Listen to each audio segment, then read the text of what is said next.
Ladies and gentlemen, boys and girls, friends and family beyond the binary, hello, and welcome to Overwatch 2 here at NECC.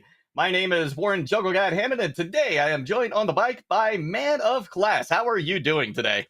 I'm doing wonderful because it's Overwatch 2 time. It's always a Yeah. blast at the NECC. And of course, we had so much Overwatch in the past few weeks, and it's only going to Yeah. continue now here. I'm looking forward to it. And we got two wonderful teams for the first matchup. Of course, you got other matchup after that. You saw them on the screen before this we came on. Gonna have first, of course, the NECC Knights versus Ithaca Esports Club and GCU versus RPIA, UTD Esports coming up against Northwood afterwards. So it's going to be a packed night of Overwatch on this particular stream. We're going to start off, like we said, with the NECC Knights versus Ithaca College. And Juggle, I mean, starting with the Knights here. Witness, I Want Death 69, Cassicon, a Haunted Mage, and Soup. It's a pretty good roster. I mean, they've been doing okay so far. Yeah, they have sitting at 4-3 right now, so right in the middle of the pack.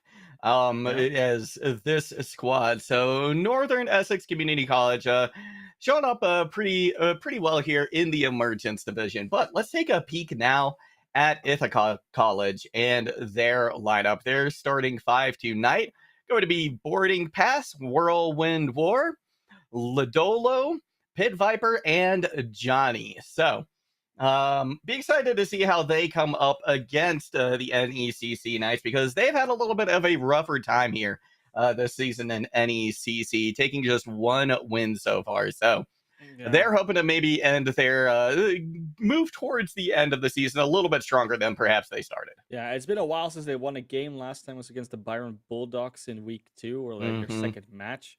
So they are really coming up. Well, actually, I'm saying that wrong. Probably it's fine. Either way, it's been a while since they won a game. But actually, the NECC Knights it's sitting here in 4-3, but they're not actually in 4-3 really. They're kind of in 4-2 because they had to forfeit one match against the Arcadia Right. Knights. So, when you look at it that way, you're like, yeah, they're technically doing even better than what their standings are saying. And that makes it even more harder matchup for Ithaca because realistically speaking, if you're talking to 1-6 versus the 4-3 team, you're generally speaking going to give it to the 4-3 team to win it, and the 4-2 team even more so. So, going to be a Yeah. long uphill battle for Ithaca to try and get something away from this game. But it's not one of the teams that's on top of this group. So there is always hope. There's definitely always hope because it's an Overwatch. But it might be a meta shift that they need to get something going here, which we're not getting for, well, up until next week, I guess. Yeah, exactly. Coming a little sooner than I realized, I Yeah. suppose. Um, but yeah, I mean, you look back at some of the records as well, right? Like these teams have faced similar teams as well. So looking in, they both face the Arcadia. Oh yeah, that's right. Hold on, let me take a look. I was looking at this right before. Right, like Suco Vermilion, we had a win for NECC, a 1-3 loss for Ithaca College. So despite them having maybe not the best record at the moment, and there's been a lot of 1-3s for them as well. So they're getting map wins. They're getting Yeah. on the board, right? They just haven't been able to, except in that one case against the Bryant Bulldogs, been able to put together a winning matchup so far. But they show signs of life. They show great promise. So we'll see tonight if maybe they could pick things up a little bit, be the underdog who comes out on top.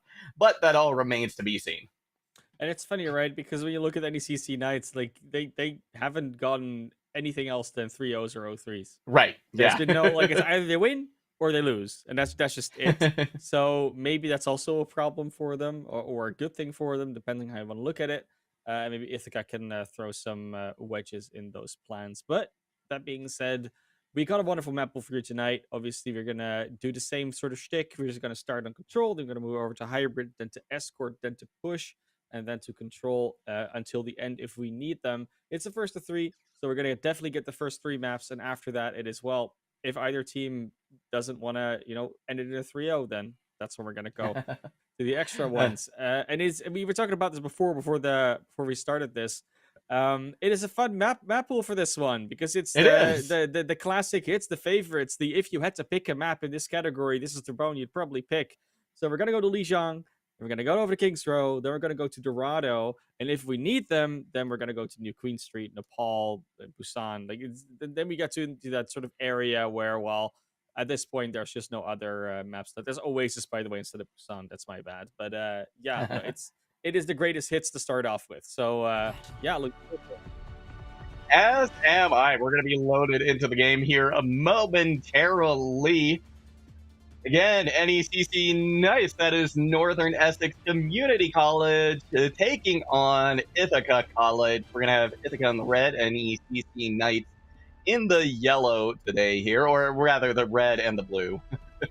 Ithaca College in the red, NECC Knights in the blue. Interesting composition coming out of the gates here. We're seeing Johnny on the Reinhardt, which not necessarily, again, a meta pick and a typical pick. And also, this doesn't look like Lijiang Tower to me. No, it is not Lijiang Tower. This is, in fact, Nepal. So, not quite sure what happened there, but it's okay. We're just going to play the game. If it's really a problem, the admins will step in. Yeah. For now, though, Ithaca College is getting completely wiped by the rush that's coming in from the NECC Knights. You're saying Reinhardt not quite the meta pick, but I think there's a little bit more going on there as well. Sojourn, pretty good hero. Sombra, pretty good hero, but if you walk up there with a Zarya, just bubble the Reaper, the Genji just walks in. It's so much burst that comes to you straight up, which the other team needs a little bit more time to get their damage down. Usually you're going to lose that, but Ithaca will have plenty of time to come back.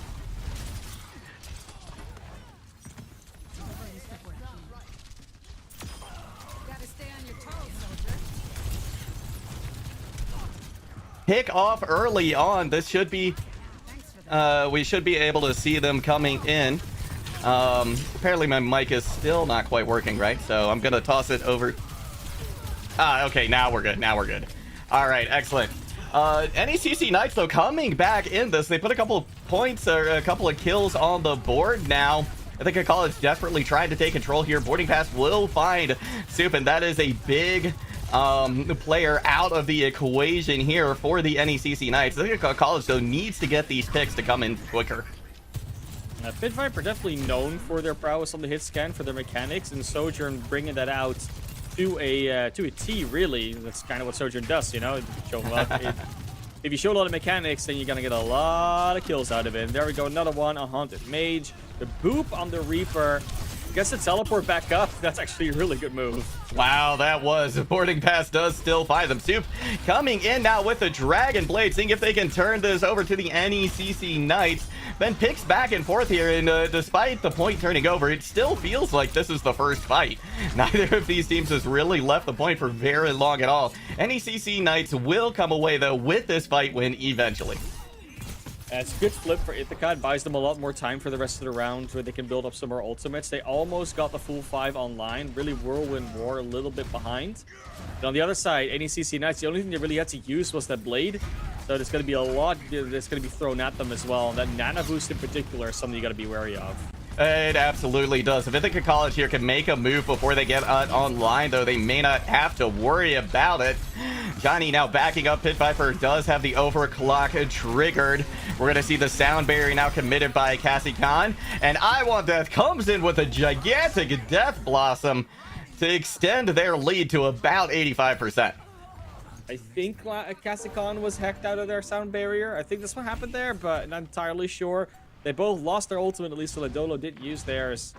That means you're still going to have a Graviton, almost another Blade, and a Nano boost ready. On the other side, they do have the support ults, but they don't even need them. That's a Shatter to end it all. Huge Shatter coming in from Johnny to turn the point back to Ithaca College at the last moment possible. NECC Knights do have it to 99, and look at this. We've still got Witness actually pushing forward. They're eventually going to take a trip off the map, but they made things dangerous there for a moment. If you're Witness there, you could also try maybe get out, like preserve some weapon charge, but it didn't have that much to begin with, so it's better to just not feed over the ult to the enemy, just jump in, reset real quick. And again, they're going to come in with basically nothing. They're close to a Blade. Coalesce is on the other side, so it's going to be a fairly neutral fight. But again, we know how much a DPS Moiras do nowadays. Oh, yeah, absolutely devastating they can be, but so is that anti-nade. Cassie Khan going to be able to put the finishing blow onto Johnny, so now the NECC Knights have an opportunity to push forward to get another pick. Pit Viper is out of the equation as well. starting to put pressure onto Point. Boop comes in, almost takes boarding pass off the map. They're able to get back onto the wall on the other side, but Point is flipping over. Overtime has been triggered. Johnny back in the fight. Can they make anything happen here, though? It doesn't look like it. So the NECC Knights will be picking up their first sub-map win here on Nepal. Looking for something, but that first round going to the NECC Knights. Wonder which point we're going to get next. That might dictate a lot about which team is going to maybe do better. I would really like to see Village for Ithaca. I think that would be a really good one to go for, especially if you want to play these Reinhardt comps. You just sort of turtle on the points, force the more close range engagements. And then that Genji might struggle a little bit more. On the other hand, they still have a Reaper, so maybe it won't really help you that much. But we're going to Shrine instead. So not as much use of the close space as you want. A lot of flanking, a lot of, sort of circling around the objectives that's going to happen here. But that might still play into their favor if they manage to execute well. I mean, Sombra will have a lot of room to work with at least. Seeing a couple of swaps coming in for Ithaca College, though, at the moment. Pit Viper opting for the Echo. And I was going to say I actually like one of the aerial characters, either the Echo or the Pharah here. I think it could be really, really powerful. Ithaca actually going over to a more Winston-based composition here. Could I have double aerial threats? They're doing it. And with the Moira as well, it's going to be hard to catch them. The only problem you're going to have is how much are you going to be able to heal that Winston up with the Moira. Moira feels like a very self-sustaining unit over here, and Johnny already down. Yeah, that is not the way that Ithaca College wants to start out this engagement, to say the least. But both DPS peppering the point from the outside. They're likely going to give it over to the NECC Knights. Just wait for Johnny to get back in, and then mount a quitty prick response here after that. Johnny is on the objective. They come in straight up. Lidola already taken out because they couldn't stay in the air for much longer. Pit Viper not really getting a whole lot of damage down, but Lidola already close to that barrage. Could be dangerous if they come back quickly or they get rezzed. Not going to happen anytime soon, though. No, it doesn't look like it will, as Whirlwind War is taken out. Boarding pass just with a sliver of health as well. So the NECC Knights will take the second fight, too. It's something people don't really talk about that much, but the new Mercy movement is actually really interesting to watch because it's not as... because it's easier to execute at a base level, there's also more things you can do with it once you've got the base level down. You can make like more advanced move techniques and do the bungee jumping and all that stuff. It's not as free moving as the old super jump used to be, but there are some new things you can do with it that make her even harder to hit. Yeah, and that is just makes things very, very tough, especially for Soup, trying desperately to find the pick onto boarding pass. Instead, they settle for Whirlwind War, and Johnny taken out again. Cassie Khan has used the sound barrier, so Ithaca College has so much more health to try and chunk through. Not going to be able to do it this time around, but next time they will have the duplicate online. Yeah, you can see that traditionally speaking, there's a reason why you don't really play Moira with a comp like this. It's so hard for her to, not necessarily to keep up with the heroes, like speed-wise and movement-wise, but it's about how effectively you're going to be able to reach the rest of your team with your healing. And the answer is not that much because they're just going to be too far out of range. So they either have to come back to you, which is going to be inefficient for them, or you're going to have to go to them, which usually gets you killed. We're going to see a huge grab. Already gets two. Support's out of the way. It's a good duplicate, but the real Zarya looks to be better. Yeah, Pit Pepper going to return to their natural Echo state, trying to chase down Witness as hard as they can. Not quite able to do it, and with that, the NECC Knights, with a dominant performance here on Shrine, will take the first map. Not a surprising result. And it did look like Ithaca had some tricks up their sleeve, but whatever they tried, it wasn't quite coming to fruition. There was like a couple of pieces that were slightly out of place. Like I said, you know, I was harping on that Moira point for a little bit there. Yeah. Yeah, I mean, the Moira is a suboptimal pick in that situation. Yeah, you would rather go for something that can actually heal things for further range, like a Zenyatta, an Ana, a Baptiste, maybe even a Kiriko currently, because she's also fairly mobile. And at least those Ofuda chase are a little bit longer, and you have to cleanse. Unfortunately, though, you know, they went for the Moira. I say unfortunately, but they just went for the Moira. And that didn't really work out for them as well. A lot of deaths on that Moira as well. You don't have the stats board, but I was counting in my head, you know. I was counting on there. So, yeah, they'll have to figure out something else for other maps or maybe, you know, execute it in a different way. For now, though, they're down 1-0, and the NECC Knights are sitting pretty. That they are looking pretty good, and again, that second sub map looked more dominant than the first, and I think Yeah. like you said, the Moira pick maybe not exactly ideal, but I'm wondering if the more dive based composition actually struggled as well. The Winston, just not I think having the follow up that maybe they were hoping Johnny couldn't get the follow up from the DPS that they were necessarily looking for to flip that point over. We are heading to Hollywood next, so a dive could be on the table again. But more typically, you see these brawl compositions or you see a bunker style composition. So again, Yeah. anticipating NECC having the advantage here. But if Ithaca wants and if they feel like they can get that dive working maybe a little better, then it's still a great option here on Hollywood. It really is. And I mean, as much as Bunker used to be a thing in Overwatch 1, it's so much harder to set up now. So we're Yeah. likely not going to see much of that. And even if it's a bunker, it's usually more mobile now. Like even Bastion doesn't sit Yes. still anymore. So you know what do you really have left? A Torbjorn turret? Well, that's not much of a bunker, is it? It's something though. But hey, a Torbjorn Symmetra can be tricky to deal with if you're trying to attack at a point like this, especially with that fairly narrow archway. So there might be an opportunity to go for something like that. The aerial heroes still have some value on this map as long as you don't get the hit scan too much sightlines. So I'm curious to see what both these teams are going to come out with as we load into Hollywood. Like we said earlier, we went through the entire map pool. Turned out we had the wrong one. Yeah. So it is going to indeed be Hollywood now. Then we're going to go to Circuit Royale after. And then maybe we have Esperanza, Busan, and Ilios coming up. But for now, like we said, first we're going to get to Hollywood. Currently still a 1-0 lead for the NECC Knights as Ithaca is going to try and come back into this and tie up the series. And if there's any map that they can do it, I mean, technically they can do it on any map, but it feels like this would be one that plays a little bit more to their strengths. I If you agree. want to play, sort of more like I wouldn't say wacky compositions, but compositions that are a little more out of the ordinary, Hollywood is a pretty good map for that because of the way that map's laid out. Yeah, it really is. There's ample high ground on the first two sections of the map, even the third as well. But typically you do see people go regardless to that more brawl style composition because on these third points, it just ends up being a lot more powerful. Having those health pulls on point, very, very good. And this is interesting. Like you said, you like can play this. more interesting, more unique compositions here, and that is exactly what we are seeing from Ithaca College. Yeah, I like this a lot. First of all, they're putting out the Lucio Kiriko, so they're going for a very high tempo, high rush style of composition. That Widowmaker of Soup might not even have time to find a head to click. Yeah, especially with that TP onto point already. Cassie Khan down to about half health. Nice anti-day comes in, but I believe Boarding Pass able to use their ability to clear that away.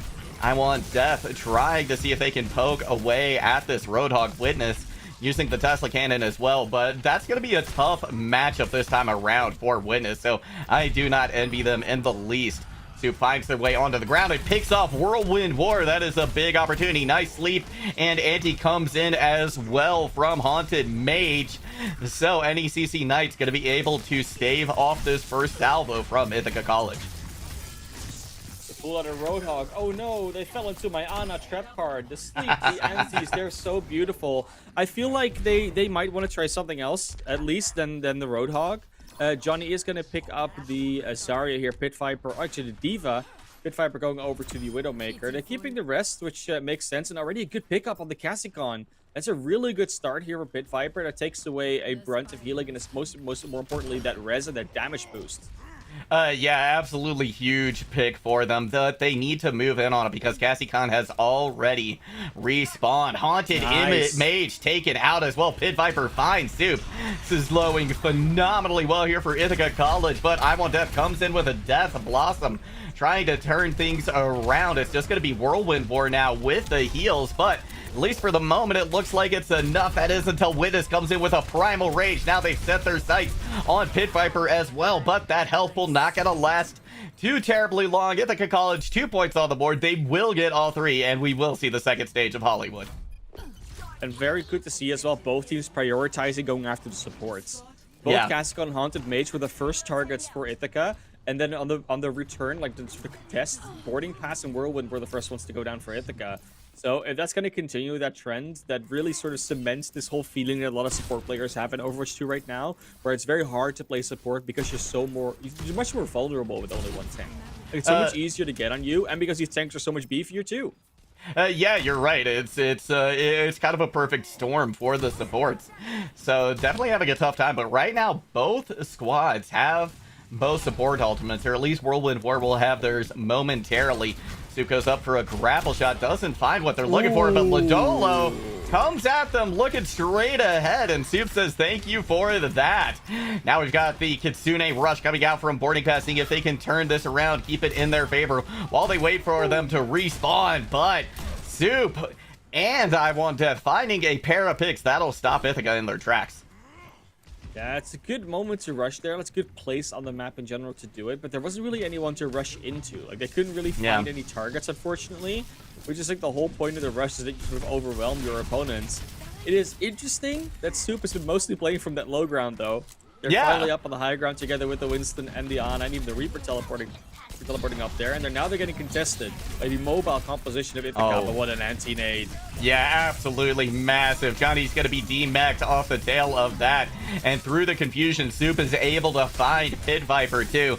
This is going to be another quick team wipe here for the NECC Knights. The Electric Gorilla does it again, doesn't even need the Primal Blade for that one. It's going to be Ithaca College coming in with a bunch more ultimates, though, than they had before. That being said, NECC Knights, you got the Winston, you got the Mercy, you almost got the Reaper ults. It's not necessarily a very advantageous fight for either team. Although if I had to give someone the advantage, I think Whirlwind War will have more value from their sound barrier against ultimates, especially the Reaper one, than a Valkyrie would. Yeah, I have to agree. I think the advantage goes slightly in favor here of Ithaca College, but Johnny down to about half health right now. They need to really start to put some more pressure on. They're trying to poke out now I Want Death, who again has that Death Blossom, but looks like they won't even need it, as Witness and Super once again getting the job done. Johnny trying to put a lot of pressure onto Witness, but again, damage already done. Ithaca College gets a little bit of progress on the card, but nothing much to speak of. Yeah, you have to start looking against towards the Widow 1v1 as well a little bit more. Like, is Pit Viper winning it most of the time? Is Soup winning it most of the time? That's a good kill. But then there's the Resurrection straight up. Like, they need to be ready to contest that. And if that kill comes in too early, the rest of the team of Ithaca is just not ready. So there's just going to be another 1v1 taking place. Like, Dolo did teleport behind them, though. They found the opening, and that's a good self-destruct. Yeah, absolutely huge. Taking out both DPS for the NECC Knights. This should be a free fight win here for Ithaca College off the back of that. Little bit of point stall coming out for the Mercy. They're trying to escape here on the side of Witness, and they might actually get out. Witness getting out, that's a problem. Because you might have wanted to force the Primal or maybe something else, but now Witness, at least they don't have to wait for it. It's not a stagger pick. They can't push the card as far as a result. And it's going to be a huge fight for NECC because they got 5 ults coming up.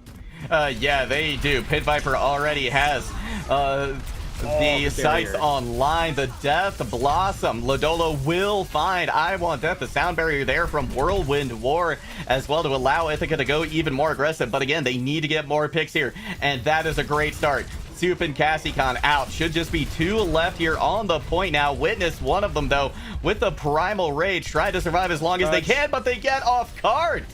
And Ithaca gets the point. That was such, I mean, it was a good time Death wasn't I Want Death, but that Whirlwind War sound barrier, that was so clutch. It was so close to being eliminated mid-cast. It was almost a denial there with the Death Blossom, but not quite. And that's where that fight completely turns around. I Want Death gets taken out, then jumping in Winston all of a sudden doesn't have squishy targets to jump on, but all of a sudden they have a sound barrier on them. So yeah, a lot of good value there from Ithaca College ultimates as opposed to the NECC Knights ultimates. They've been holding on to a couple for a while. That Valkyrie still hasn't come out in like 4 fights. Yeah, you're right, it hasn't. And this is interesting too. We're seeing both of the Widows still here, which I feel like is maybe not typical. You know, when we get to these third points, you typically again see more close ranged heroes coming out, but both Soup and Pit Viper have been getting value here. Neither one of them really gaining much of an advantage. Here comes another self-destruct. will clear people away from the NECC Knights, allow Ithaca College to get a little bit of positioning here on the point as they start to push in. 40 seconds left to go. That is a magnificent pick coming out for Ithaca College here. We do finally hear the Vow coming in, but everybody from the Knights getting picked apart at the seams. Cassicon dropping back, but trying desperately to stay alive here on point. Not going to be able to.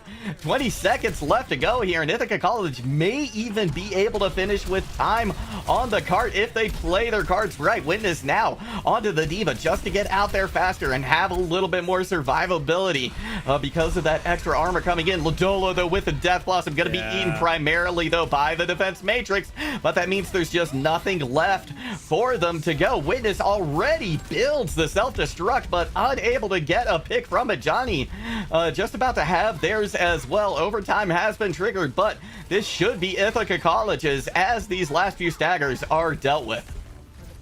Yeah, it's going to take a little bit more, but they need to keep getting these kills. They're being a little bit slow about it. Both supports now on the card. They're still fairly healthy. There goes one, there goes the Lucio, and then the D.Va is back.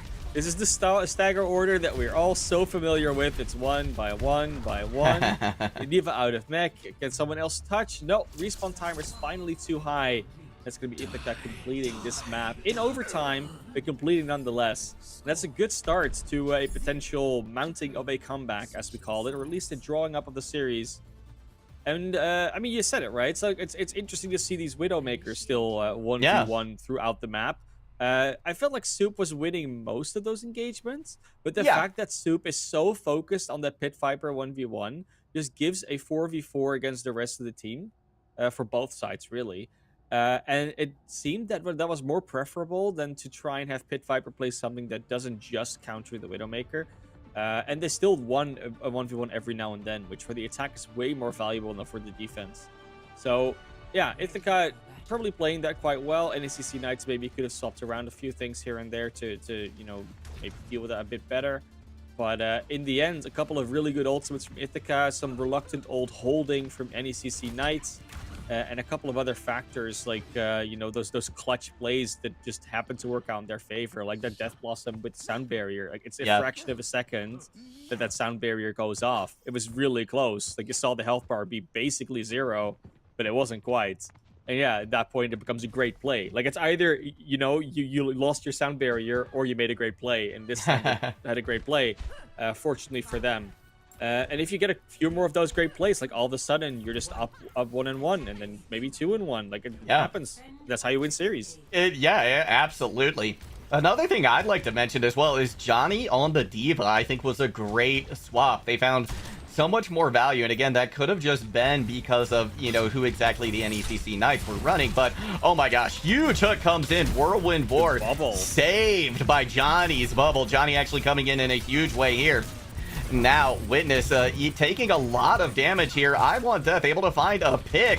They get Whirlwind War on the res as well. That is huge here for the NECC Knights, but Johnny does find Witness. Arguably, that could even be a bigger. Now, the Junkrat, I believe, getting pressured out. Lodolo going down very low. I Want Death eventually able to find them. So this isn't everything isn't fine yet for Ithaca College by any stretch of the imagination.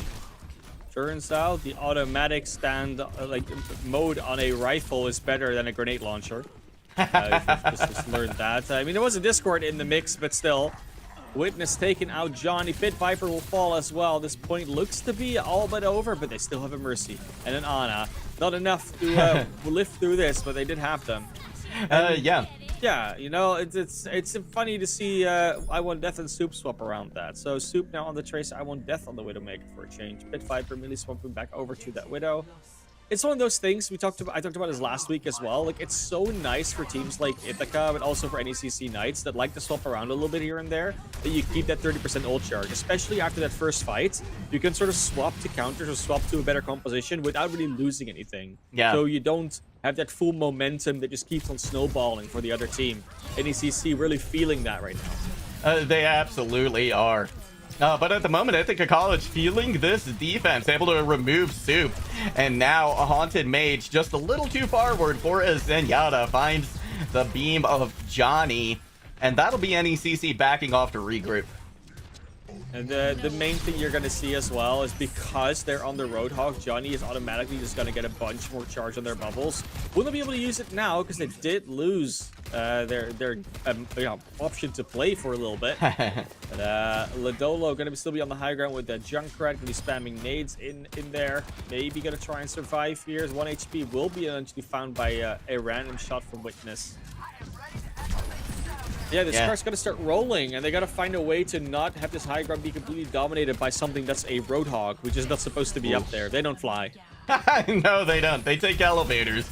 But now, Roadhog back onto the point. Pit Viper now seeing if they can contest this soldier on the high ground, who, honestly, Soup on the soldier has been putting in a lot of work here. I think this has been a great swap for them. Johnny does get the Graviton Surge. But the sound barrier was there. Soup not going to be able to stay in the fight, and now Pit Viper finds I Want Death as well. The res is in, and Ithaca College able to turn this around and find a hold here right at the brink of third point. Ooh, nice finish there on Cassicon. They did lose boarding pass because they, I guess they tried to chase a Roadhog, which you just shouldn't do. Yeah. But yeah, they did lose a lot. They will be back in time before the fight engages again, but it's been a little bit extra oral charge for Witness, who's going to have the whole hog again this fight. Now we're going to see I Want Death on the Sojourn. Second Sojourn we've seen tonight. Not a very popular hero yet. Might be speaking into the dev's ear a little bit, being saying like, hey, yeah, but at lower levels, no one can hit the right clicks, so we don't need to nerf her. Right. But yeah, they're going to go into it. Hog is about to pop, I'm guessing. Yeah, and I believe Johnny just used both bubbles as well. No, second one came up, but only for a split second. In the meantime, though, Pit Viper is able to take Cassicon out of the fight. The lion's share of the kills, though, at the moment going for the NECC Knights. The tire will hit, but it's just boarding pass left, and they won't be able to stall out for very long. No, not at all. Slightly faster time here for NECC Knights. It's about a minute that they're faster. It's not a whole lot. So Ithaca still not in a terrible spot. Actually, did I say it correctly? I don't even remember what their time was. They're faster. Yeah, they were sure. faster. Yeah, I think by about 45 seconds, maybe a minute actually. Yeah, you might be right. Maybe a minute. It was a fair bit at least. But hey, you're gonna now have to push into third. Ithaca is still in a pretty good spot to try at least defend this for 3.5 minutes. I mean, it's Hollywood third. Any hybrid map really on the third point is where you can really hold. Whether it's Kings Row, Blizzard World, Hollywood, Icon Ball, like they're all very holdable last points because you get into these more cramped spaces usually, in which you can have more spam, more brawly comms, sort of win it out, sustain it out against the other team, and then you get closer respawns adding into it. It's just very hard to overcome. They do get Ladolo on the high ground, but they lose Soup in the process. It's just trading out, and even though the Mercies are alive, they don't always can go for those reses.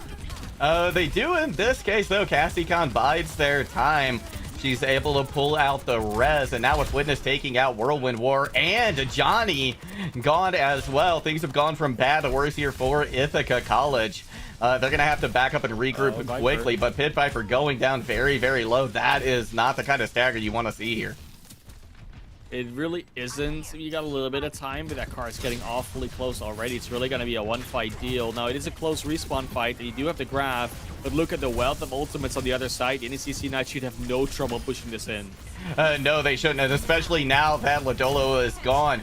Witness takes a trip back to spawn, but I Want Death has popped the overclock, and it is finding value because boarding pass is gone. Both heals, as a matter of fact. Johnny still has the Graviton Sturge, but they're about to revisit spawn as well. It comes out at the last moment, but is it going to be enough to allow the team to respawn? And crucially, actually, Ithaca College is coming back into this boarding pass. They're doing it. They get the Coalescence out, able to take out Soup with it, and that is a huge pick to say the least. They just need to make sure they keep touching. It's exactly what they do. 1 minute 30 on the clock now, and now you're going to be a little bit more sweaty if you're NECC Knights, because you just had a fight with a huge ult advantage where you could have everything you wanted go your way, and it didn't quite. They just couldn't let those last members off quickly enough. Now you're going to have Ithaca with a rip tire, most crucially. I mean, if that ultimate hits at least 2 players while most of the team is still alive, then Ithaca's in a good spot to hold for another one. They really, really are. But they're going to have to make sure that they can sustain through this tack visor. Here comes both of those ultimates. Haunted Mage will be taken out. But again, the advantage here towards the NECC Knights. They're going to get a flurry of kills coming in. But crucially for Ithaca College, they're under a minute. So if and when this point gets capped, Ithaca will have an extra minute on the clock. That is what it's all about. It's not about holding them. I mean, you want to hold them, obviously, but if you can't hold them for so long that they have less than a minute on the clock. That way you get your extra minute too. You get to try again. Both these teams didn't take a whole lot of time to capture the first point, so it's really going to come down to who does better in the streets phase, most likely. But it's not a guarantee, as we do see these teams swap around a lot, and they might have more up their sleeves for a shorter defense like this, because there might be some comps, some heroes that charge their ults a bit faster, or that are just better in the sort of vanilla fights where ults don't even matter, because they might not even have time to charge them up, especially with 1 minute. And that is something that these teams could go for. They're going to start out with this Winston. I mean, what we've already sort of started to call the banana rush, if everyone is up to date with that one. And it is indeed the Winston Reaper. And then we have the Genji, the Lucio, and the Kiriko. The DPS are a little bit more interchangeable. Usually you would go over the Reaper and the Sojourn in the next patch, but currently Genji is still OP. So, you know, at least what they call OP, that's why they're nerfing him. So Genji can still be substituted in, and with this high ground, the climbing you can do here, it is a fairly good point. On the other side, they still like running this Ana Mercy on the defense. I think the Mercy for the resident damage boost is just very valuable at the high grounds. And then Ana can just be more safe in that backline. That's mostly what you sort of pick her for. As well as that the anti-nades from Haunted Mage has just been really good. A lot of damage on the Soup early on. They gotta be careful. The head doesn't get taken off, but look who's in the backline. Yep, it's gonna be I Want Death.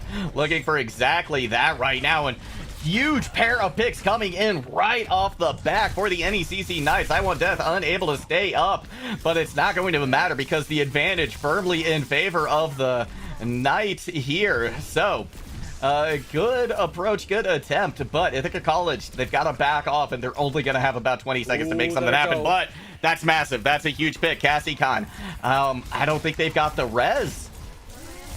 And the beauty about this comp, we see this so many times, this is the war of attrition. You get close to respawn, so you pick a high mobility comp, so you can keep attacking the point, you can keep going into them, and eventually your respawns will outweigh their respawns, and you win. That doesn't mean you gotta get some eliminations, and it's just not happening. That's the team kill. Gong, overtime takes down.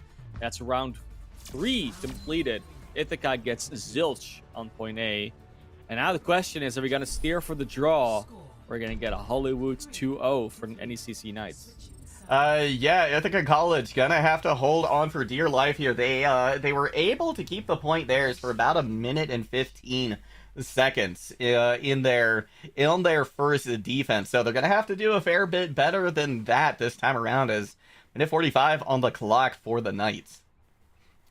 Yeah, and if we're talking about 146, it's a very holdable time for Hollywood. I mean, we see full holds here happen fairly often. It's really one of those points where if you lose the first fight as an attacker, it's hard to come back into it because the respawn advantage, so the old advantage that you'll fight into. Ithaca's gonna set up with the ultimate Hail Mary type of defense. They're not quite going for like the barrier setup with this Bastion and this Junkrat. They're still picking the Immortality Field. They're going with the speed boost on boarding pass. And Johnny's Zarya has just been really good. I mean, I would have been okay with seeing him on the Diva. You said it after round 1. It's been a very good showing, and especially if you know the Haunted Mage is probably going to be on the Ana, it's a very good hero to just sort of deny these anti-nades and sleep darts half the time.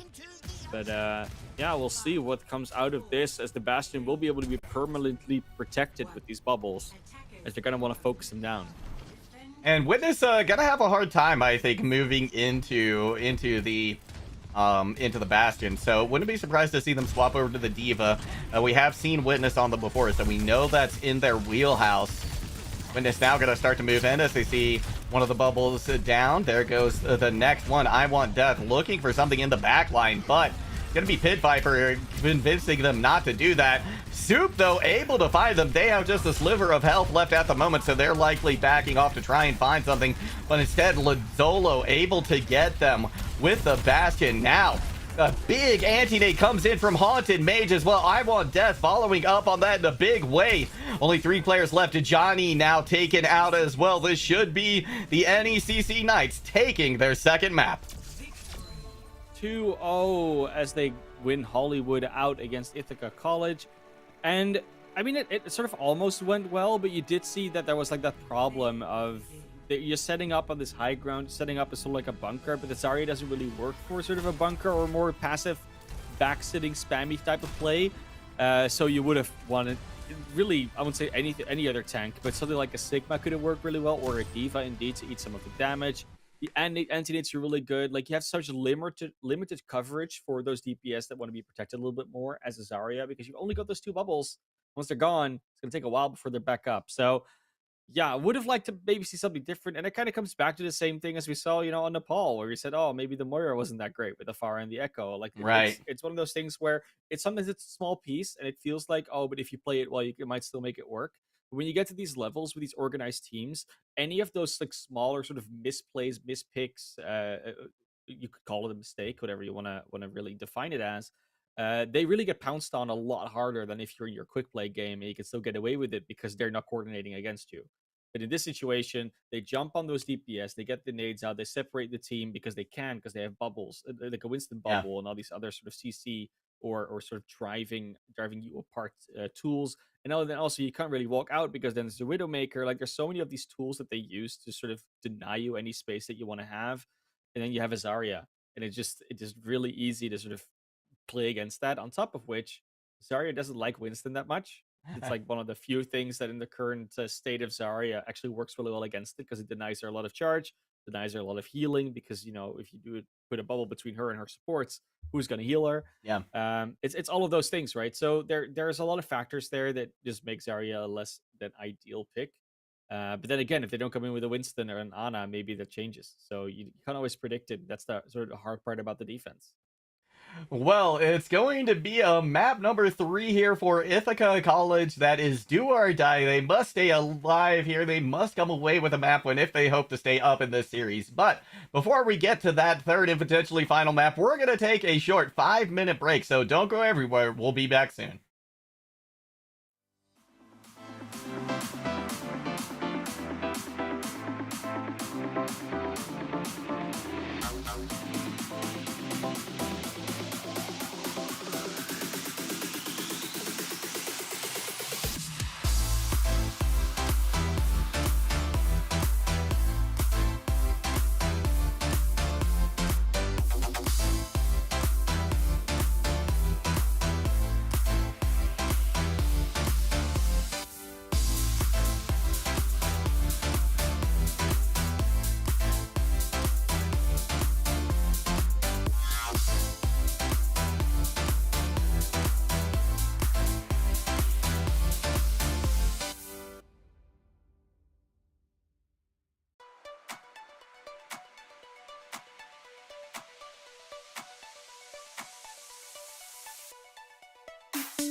Game number 3 is right around the corner here in our first matchup of the day at NECC for Overwatch 2. If you're just joining us again, I am Warren Jungle Got Him, and joined on the mic by Man of Class, and we are headed towards a Circuit Royale next.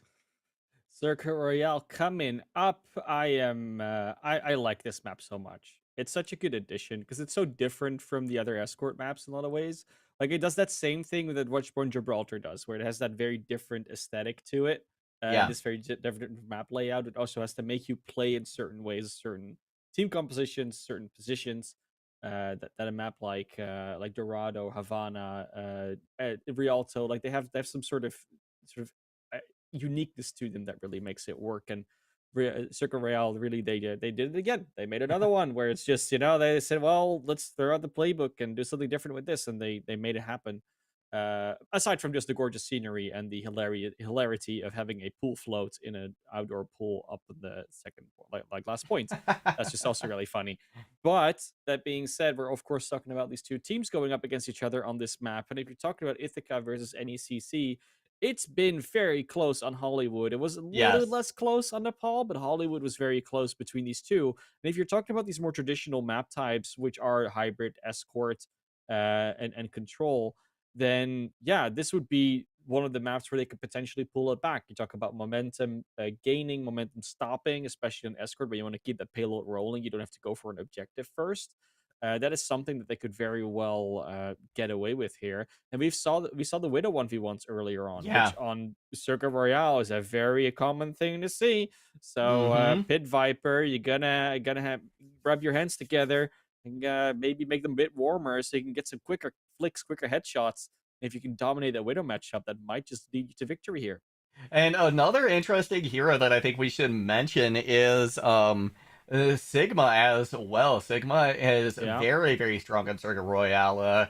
Really, the one of the only places that you're seeing him run right now. But that shield is just fantastic to have, especially when you are playing with these Widowmakers, which I'm almost certain we're gonna see come out here Yeah. again today on Circuit Royale. So I'm going to be interested to see if either of these teams do opt for the Sigma, because, yeah, very, very strong choice. And it's interesting if both these teams, if they have such sort of like prolific Widowmaker players, then why wouldn't they go with the Sojourn? Is like my question. Why aren't we seeing more Sojourn? Is it really because those right clicks are so hard to hit? Because it feels like they might be easier to hit than the Widow shots sometimes, and Yeah. especially because you kind of get more of them. You can do them from any range you really want. No damage fall off, which Widowmaker does actually have, even on a map like Circuit Royale. So yeah, I'm curious to see what they're gonna do if they're actually going to bring it out. Maybe they play Widowmaker and Soldier. It's very possible.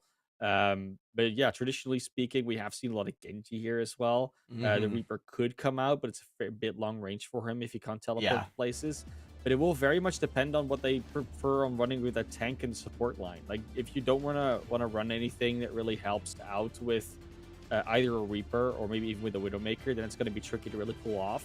It does look like right now, at least on the defense, Ithaca is going to come out with a Roadhog, which on this corner can be dangerous. It really deters players from just trying to like peek or go around it. That gives extra room and really space for Pit Viper to work with that Widowmaker, and also for Ladolo to play up close with them. That's true. My only concern about the Reaper is once you give up that first corner, you have to back up so far before you find cover again, and that's just going to mean Johnny's going to have to make sure that they save their take a breather, I think, for the opportune time. We will see Witness on the Sigma here. Very low healing backline, though. Casticon and Haunted Mage opting for the Mercy Zenyatta. So, if Johnny can get an early pick on one of those, if Ladolo can find a little bit of value, then we could see this going their way. But already, I Want Death able to take out Whirlwind War. So, tough situation here for Ithaca College. They're going to be forced back quite extensively, and already we can see that the cart really didn't stop. They hit that first corner. They've kept on going. They've just about got this second one as well. Johnny's still alive, but not for much longer. They do get the clearing Suzer coming in from boarding pass, so they are back out front now. They will have that take a breather up again soon, but they're going to go down too low. Soup able to chase them down. So NECC Knights doing exceptionally well right here at the moment. Couldn't quite make it out because Pit Viper didn't have the ultimate ready in time to counterplay that Visor on the other side. So the sights of I Want Death just a little bit too strong here. They should be able to maybe recontest it. They really want to. It looks like they're going to just give up this high ground for a little bit, and that's going to be point A. And like you said, if they lose that first corner, they have to back up really far. But it didn't even fight on the first corner. No, they didn't. The didn't. first corner was just left open completely. That is very unfortunate because that gives you the opportunity to properly fight a second time on this first checkpoint that they didn't take. And it's one of those other small things that NECC Knights is capitalizing on, or Ithaca College is not quite playing into. Yeah, now we've got a Widow Tracer duel happening. Cassie kind of comes over, though, to give I Want Death a little bit of an advantage. He's able to find boarding pass. Cassie kind of gets the res as well. And now that NECC Knights have moved close enough, the rest of Ithaca College just disintegrates. We will have Pit Viper trying to recall, but an excellently placed predicted shot there comes out from Witness to deny them. Yeah, and I mean, you were talking about earlier about like the lower healing output for Mercy Zen. It's like it's not quite the worst support matchup, like the support duo as people call it. It can actually be quite good.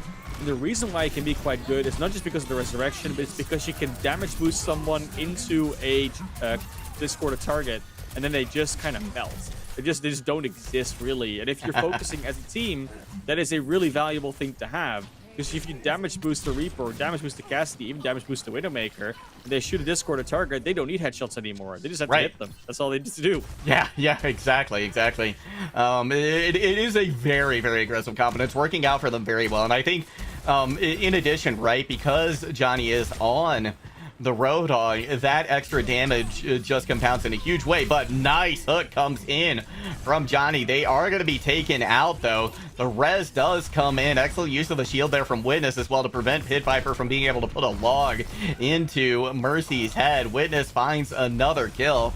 And with about 3 minutes on the clock, NECC Knights will cap second point. Yeah, and that play, I kind of perfectly sums it up. Yes, you get a pick off with Johnny, but Johnny dies. They have a Sigma shield, so they can just safely res it, and then your entire advantage is gone, and you lost your tank. So, unfortunately, the Mercy has even more use than she already has because of the resurrection, and because of the way that that NECC Knights is playing. Whenever they do get eliminated, they're in a position where they can usually get res, so they can actually properly make full use of that Mercy. Good pick from Pit Viper. The res is going to be up again, unfortunately, but at least that res won't be online for the next like 20 seconds, so that's one thing. Yeah, for the heart of the fight that is about to happen here, Witness gonna prop the Gravitic Flux. No bubbles to be found either. For Johnny, they are taken out. Boarding pass gone as well. Whirlwind War. They're probably going to want to save this coalescence for the next and potentially last fight here on this point. Yeah, it will definitely be like at least one fight and like some staggers, because you can't just push the card in straight away from here. But they do got to contest at some points, and with Johnny now being on the Zarya, they're going to be able to stand their ground a bit more, do a bit more consistent damage rather than just those one shots that they rely on. Ooh. But there's still picks rolling through for NECC Knights. It's just so much damage that's coming their way, so many sort of one-shot potentials. Do if I want that now on the Genji. It's something they have to be wary of, but the Sombra could do a lot to disrupt them. They certainly could. Some are going to hack Witness, though, to start things off. Take away some of that defensive capability for a couple of moments. They're able to kind of weather that storm, though. Actually, Witness getting just about perma-hacked here. Got the Deadeye coming out from Soup. We'll see if this one goes a little better for him, and it goes much better. Finding 2 picks, crucially, Whirlwind War as well, who again has that Coalescence, and now definitely going to be last fight territory here for Ithaca College. Ithaca with the Hail Mary that's gonna have to come in now. Johnny does have a grab wow. again. They do build those up really quickly. Like, Johnny is very proficient on that Zarya, but is it going to be enough to try and hold on to this? The Coalescence to start it off can't shift out of that one, unfortunately, because of the Coalescence does stay alive, but with all this ultimate combos, it's just too much juggle. Yeah, Lodolo gets the EMP off there at the last second, but not gonna find anything for it. And yeah, unfortunately for Ithaca College there, they just didn't get a couple of the ults out for that last fight. Johnny came out, had time to use that Graviton Surge, and maybe somebody could have been able to follow up on it even if Johnny was taken out of the fight. But yeah, not gonna be the case here. And so 2 minutes and 14 seconds will be on the clock if NECC Knights need to go on to a round 3 and 4. Yeah, and I mean, it's unfortunate, right? Like, Zarya, as strong as the hero is, and is as good as the hero sort of functions in the current meta, Gravitons are so hard to follow up on these days because you're so much more vulnerable. Like, you don't have 2 tanks in the way that sort of block anything that really wants to come your way when you're trying to get into the Grav. There is a lot of healing that doesn't have to just go into the tanks as well. The resources are a bit more laid out for that. So it is just very hard to actually find value, even if you have the Graviton. Johnny's going to not choose to pick up the Zarya so far. On defense, though, we're going to see that Sigma again. And I want Death now on the Sojourn. Soup on the Cassidy. Cassicon, she's still on the Mercy. A lot of Mage on the Zen. Nothing more much that needs to change there. Other than I wanted Death on the Sojourn now. Maybe they just heard me and they're like, you know what? We'll show you some Sojourn. Can't quite get up there. Unfortunately, they have to do that from the grass, from the hedges on the side. Somehow doesn't quite get the jump up. But hey, you know, sometimes you can't get what you want. You'll get what you need in the end. They go into their defense. Potentially the final round here of the series. Yeah, and already Witness's shield gone and done and dusted. I want Death now try to put some extra damage into Johnny's. They're going to be discorded now, so again, that extra damage coming in could be brutal. Johnny going to have to really manage their health and their shield very, very carefully here. And right now, Haunted Mage is playing with a fire. Eventually going to be taken out by Pit Viper, but in the meantime, we do have a trade. So both of these teams about at the same strength at the moment. Witness, however, dropping back very far. Whirlwind War goes down low. So Johnny going to have to play this careful for the moment. They do get stuck by Soup. But they've done a great job at least taking this first corner, taking the first 2 corners practically. They are just about ready to cap in what looks to be a very similar time to what we saw for the NECC Knights. Oh, Johnny, though. They can get it done, but that's a good recontest. And because they held a little further forward and then they retreated at the right time, they get another contest there onto the objective. It will still be hard to really hold them off for that much longer, especially when you see Lidolo go down. But, yeah, they're going to be able to defend for this a little bit. Yeah, they will be able to, and this is some much-needed time burned off the clock for the Knights because, yeah, like we were saying, they were, the Ithaca College was pushing even quicker than the Knights had, at least initially, but now the Knights with a distinct ult advantage. Knights should be able to hold on for a little bit longer. As you do see Ithaca go for this next push. 4 in the bank, though. They are coming in here with that rush, especially, that could just waltz right over this low ground defense. But if the High Noon takes out your soldier, you're probably going to want to think about attack again, especially if they just keep on following up pick after pick. Soup is not letting it go. No, they are not. Johnny gonna be taken out as well. And now, minute 45 left on the clock for Ithaca College to try and make something up this. But fortunately, they've got 3 ults on the board. However, there's gonna be 4 here for the Knights. They were able to win that with just the Deadeye. Just the Deadeye, and now they're gonna have, well, both teams are gonna have, again, they're gonna have a fair bit of ultimate to work with, but you gotta initiate. If you are Ithaca, there's the rush. Just walk straight into a rock and a hard place. That is down and out for the Reinhardt. Yeah, they do get the shatter, but unfortunately nobody able to really follow up on it. Boarding Pass plays pretty aggressively here, pays for it because Haunted Mage hitting their shots right now on the Zen. Yeah, it is it's happening, and Soup has another Deadeye. This is going to be a ridiculously easy hold, it looks like, for the NECC Knights. Coming in here with 4 on the defense, only missing the Valkyrie, and I mean, you know, at that point, just damage booster heal 1 target instead of all of them. It's going to be golden. But let's see what they can do with the Sojourn ult especially. That's the one I'm looking forward to. As Soup gets taken out, it's a trade. And there goes I1 Death, so no Sojourn in this fight as Soup gets resurrected. Oh, wow. Johnny able to find Haunted Mage as well. So distinct advantage here for Ithaca College if they play their cards right. If they don't make any huge mistakes, they should be able to, again, get this right on the brink of capture. But NECC should have another contest. They almost overplayed their hand, but now they're coming in 4 ultimates at the ready for both teams almost. Bitviper really wants to get this blade online, but that's the Gravitic Flux with the overclock and the high noon.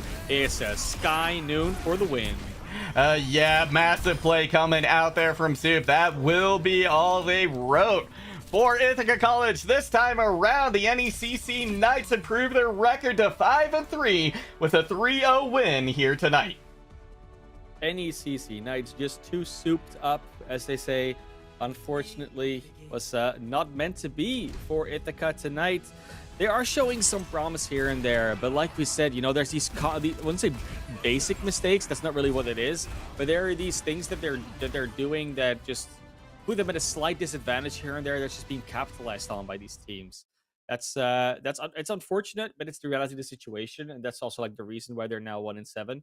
It's just that keeps on happening if you keep on playing in a way where there are too many sort of open, obvious gaps to capitalize on, whether it's compositionally or where you play on the map or like how you rotate your ultimates, a bunch of different things.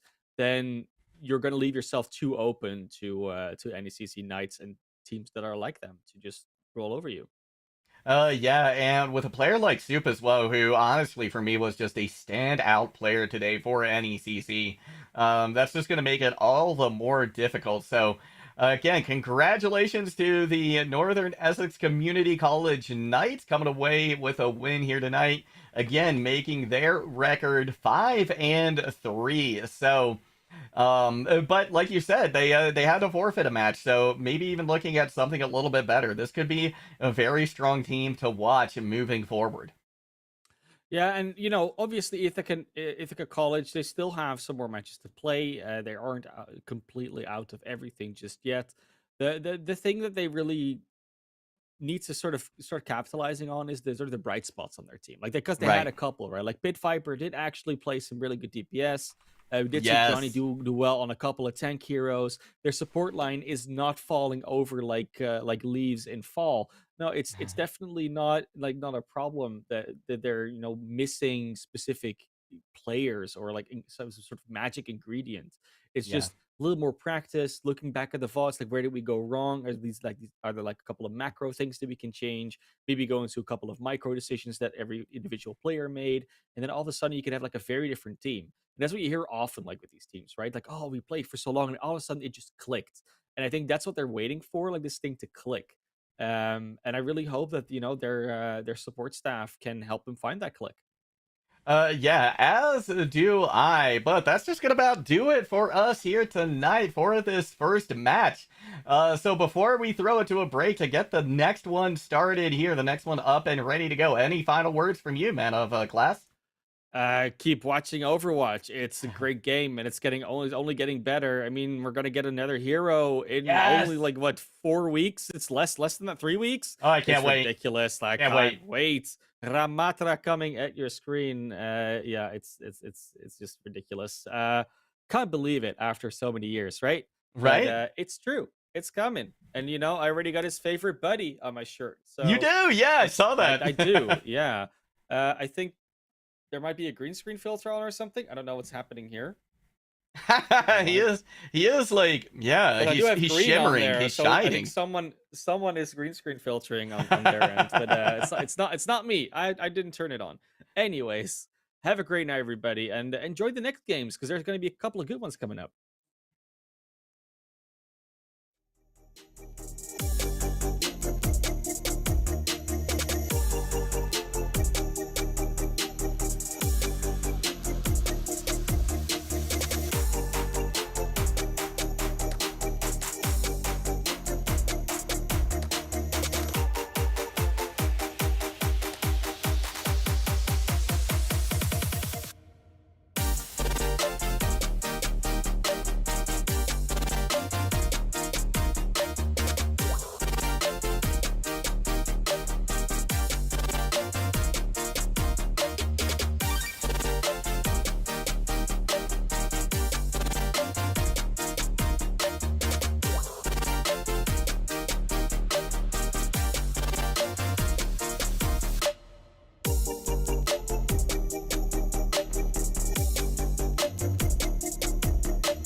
All right, welcome back, friends. We appreciate your patience with a bit of an extended break, but we are here with our second match of the evening on this stream, at least. My name is Jeff. I'm here with Billy. We're headed to the Legends division for both of our final two matchups. This first one's going to be a good one. That second one is going to be an absolute banger. Oh, yeah. The second one has massive implications, not only for this competition, but for the entirety of the collegiate Overwatch experience right now. Dominance needing to be asserted here. But we're going to start out with Grand Canyon University versus Rensselaer Polytechnic Institute out of New York. We're calling them RPI from here on out. I'm not saying Rensselaer Polytechnic Institute every time, all right? That's not happening. Nope. So RPI looking to play spoilers tonight to GCU. GCU sitting in the number 7 position. They are guaranteed to go through. It just depends on if they're going to be in 7th or 8th place as we head into our playoffs. This is the last week, match week of this fall season. And, they're sitting at 2-5. They've got a round differential over Purdue Gold. Purdue Gold could actually really come up and make something happen as they have 2 games in hand. They'll be playing both this week. But RPI, they've already played 1 game this evening, and they lost to Converse University, and it was not close. So now it's a chance for them to play spoilers. We want to see if they can take Grand Canyon University to the limit here. Grand Canyon University might be feeling a little bit of some extra moxie as they took the control map off of University of Texas Dallas in their last match. So I would be definitely feeling a little bit confident after doing that against one of the best teams in the nation. So, this could be going one of 2 ways. Either it's going to be a complete stop or it's going to be one of those bangers that you just weren't expecting. I'm hoping for the latter because I think RPI has something to say here. I think they need to go out as far as this fall season out with the bang, out with a positive note. So I expect them to be, trying some different things here. I expect them to be non-conventional. But Zarya, as we talk, Jeff, we were talking before we came on air, Zarya, the patch has not gone through yet, so Zarya is still in a very good place.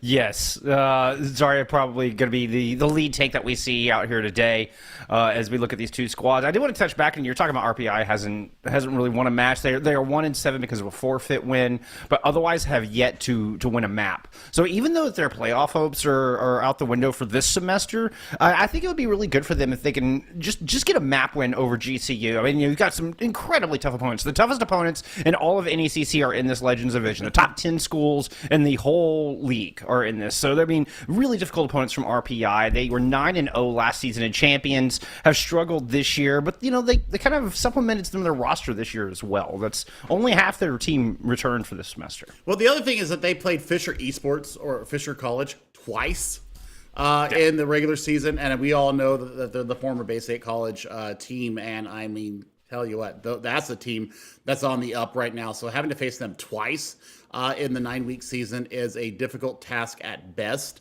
And they probably got some good experience out of it. So hopefully they can transfer everything that they've learned from the previous 8 matches this season into, a map win, maybe taking us to a map 5. I'm very hopeful. I'm always positive. I want to think the best for these teams. And, now would be the time for them to show something, moving in for them the spring semester of NECC and maybe, building up their roster in the long break until we come back next year. Let's take a look at their opponents. Let's talk about Grand Canyon University for a minute.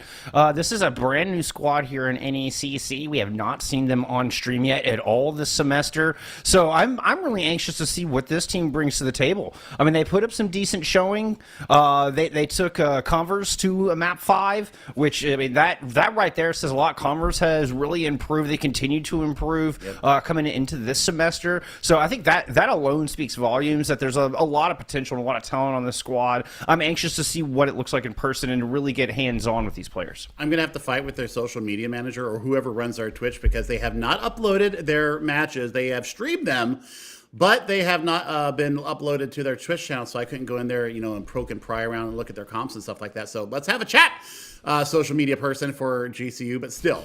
Show us what you got. Yeah, show me what you got. We want to hype you up. We want to know what you're running before you run it. But I mean, it's going to be a pleasant surprise for us. And as you mentioned, that 3-2 defeat to Converse is probably the hallmark of their season. Otherwise, I think this could be a very close match. I really do believe this in my heart that I think that these 2 teams are just going to throw it all out there. It's the last game of the season for them. They're going to be able to go into it full bore. And I tell you what, Synecdoche. Yep. That's a name. That's That a is name. a name. That's a name, and we're gonna go with that all night. There will be many Synecdoche jokes all night. Okay. So tell us, what is a synecdoche? Because I had no idea what this was. I was like, what? I didn't even know how to pronounce that. Enlighten us, Billy. What on earth is a synecdoche? It is a literary translation or a transliteration device. So, I mean, you use that too, in the same way that you would use a thesaurus or a dictionary. It's just another way of being able to put words out there in a specific way. I have heard about it.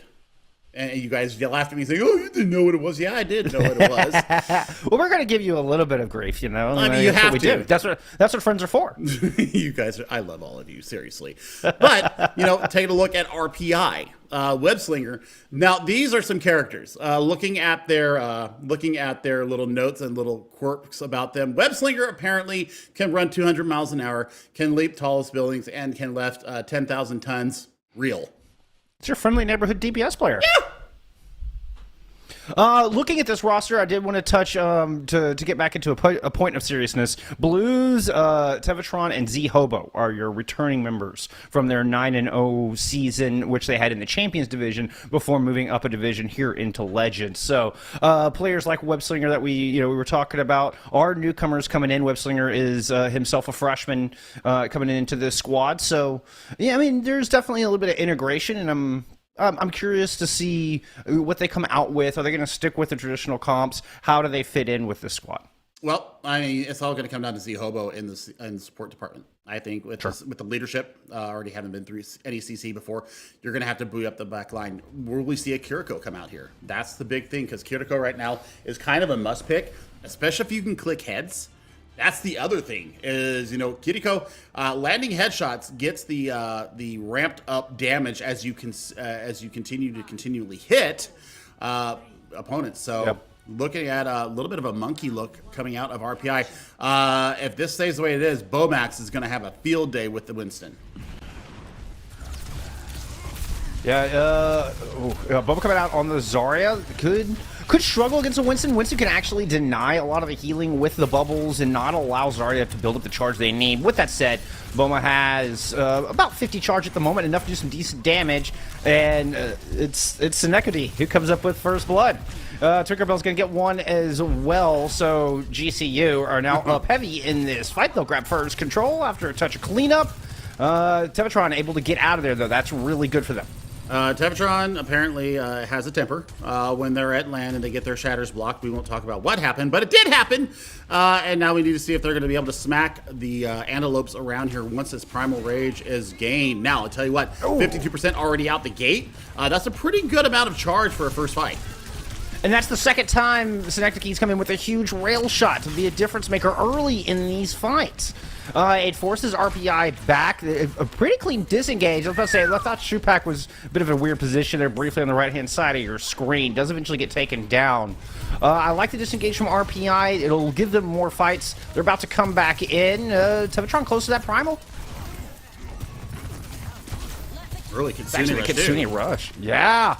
Answer back. As the Red Dawn's going to throw down one of their own. Tinkerbell's coming up on that Death Blossom, which is just absolutely nasty inside the Kitsune Rush. And Synecdoche does it again. Tinkerbell does indeed drop the Death Blossom. She's going to get two with that. And another very clean fight win here for GCU. Clean and impactful. You do see Tevatron get the Primal Rage in the interim. So there is a point to be able to dislodge the members of GCU off the point. But this Graviton Surge is ready to go. I mean, you're looking at Overclock and the Sound Barrier ready to go, so lots to defend against it. Yeah, RPI is hoping GCU invests everything into this fight, and they still have a chance for one more. The Grav is going to come out early. Kills are already through it, and that's the only ultimate use. Unfortunately for RPI, they're not able to get the Sound Barrier out. They're not able to get the Overclock out, and GCU have lots of tools to close out this sub-map. Jeff, I just realized, in lieu of not having an Ana, having that dispersion shot and locking them down even further inside of that Graviton Surge and getting that ticking damage over time is actually bloody disgusting, and I really want to see how they work with this. Yeah, nasty combo. Sound Barrier out from Q-Tip. Shupak already down, not able to get theirs up. Sinexky continues to impress, land some nice shots. Twinkerbell with 3 in the fight as well. Powerful DPS duo for GCU, enabled them to get 100-0 here on Gardens. You know, Sinexky, has a flashier of the 2 DPS, but Twinkerbell, hello? She was absolutely lighting it up with the edgelord. So my goodness, that is kind of scary. Looking at Shupak saying my feelings when I don't build up a beat. Yeah, I agree with that, Shupak. You got to amp that healing, bud. That's how you get that up there faster. But now we'll head to Control Center. I don't see any changes that should come out from GCU here. Now RPI, you probably want to play into the mirror here because, like I said, they're burning down that Winston bubble fast, especially once Bomax gets up to, at least 70 charge. They're just melting that poor Winston bubble. Well, they mirror the tank, but they put Z-Hobo on the Baptiste. An interesting choice. Concerns me particularly when it comes Kitsune rush time. I don't think the Ant Matrix has quite the impact. I mean, unless it's placed just perfectly. Woo! Oh, Sinexky again! This has been multiple fights where they're able to open it up with a beautiful rail headshot, and it's just enabled GCU to push forward. They're going to clean up, and they're going to grab first control, and even get some late kills on the Blues, excuse me. Webslinger wisely just backing out. Yeah, and I mean, look at the ult charge difference between the two Zaryas. I mean, almost 60% for Bomax, Tevatron. Landing some of those right clicks, but this is the 4th fight that we've seen Sinexky come out the gate with an opening pick. That's the big difference maker so far. Been absolutely impressive, the accuracy on this hard to pronounce gamer. Looking for a boop up top. Shupak's going in and try to disrupt Sinexky. See if they can keep them under control while Twinkerbell falls to the shotguns of Webslinger. Webslinger's going to pick up another one with those Hellfires. And that's a pair. RPI looking strong for the first time. And Sinexky finally takes care of Shupak and is able to answer back with immediate kill onto Webslinger. It's a 3v3 on this point. Sinexky leaping around. Rail charge ready to go. Doesn't quite land it on Z-Hobo. Z-Hobo did put down that Ant Matrix, and then that got them a kill. And looks like RPI might finally get some control for the first time here in this map. Yeah, I mean, that's good positioning, and it's a good amount of aggression that came out from Shupak to deny Sinexky just open firing lanes. They have identified the problem right now. Big grab coming out. Q-Tip is not going to invest the sound barrier. Red Dawn is going to use the Kitsune Rush instead, but GCU already down 2, and they invested one of the most powerful ults into that losing fight. Well, now it's all about holding the doorway here and seeing if this Graviton Surge will be answered by Q-Tip or Shupak. Shupak does not have the Graviton Surge. Oh my goodness, picks up 4. Yeah, no, Shupak is not there. There's nothing to protect against that, and that is going to be a very quick team fight there for GCU. Beautiful grab there from Boma. Locked everybody in, cleaned everybody up. This point slipped right back over. Yep, and I mean, they got it within 6 percentage points. So, I mean, not a bad first take for them. They have weapons coming into this next fight. The one thing is that they need to watch out for this overclock from Sinexky. Charged up, ready to go. Sound barrier at the ready as well. Shupak may be able to answer that back. Blues equally has this overclock. It is going to be Sinexky to pull the trigger on that one first. Trying to follow Boma in, who has a lot of charge of the corral and RPI into this corner, but RPI do a good job of catching the aggression and looking to strike back with one of their own. Tevatron going in, using those bubbles, as Blues is going to go ahead and pop their overclock. Sound barrier out from both of our squads. The Death Blossom is at least works through all those shields, and Repslinger just carves their way through the middle of the pack to open this thing wide open, finding both supports and RPI back in possession at this point. Bubbles are so important in this meta right now, and Tevatron put a beautiful bubble onto Webslinger there to keep them up through all the damage that was coming in and just burst down all the overhealth that came through that sound barrier. So now it's all about Tevatron. Well, I was going to say Tevatron getting this Graviton Surge, but that's not going to happen. Oh, it's a disastrous start. RPI, you've got to disengage. You got to get out. Nobody can die right here. Yeah. Bye-bye, Webslinger. Yeah, it's not good. Not good. I mean, you're not the impactful, not as impactful maybe as you might think, but I mean, it's going to have to be Shupak getting a touch here at 95%. I mean, they got to take a 4v5. They're not going to have their primary source of damage. Shupak does run in to get that touch, but Tevatron takes a lot of damage, cannot follow up on the Graviton Surge. That one falls by the wayside with 0 fatalities. GCU still 5 strong on this point, and they have got everybody low. Blues is going to fall. Sinexky looking for the final kill. Twinkerbell is the one that ends up getting it.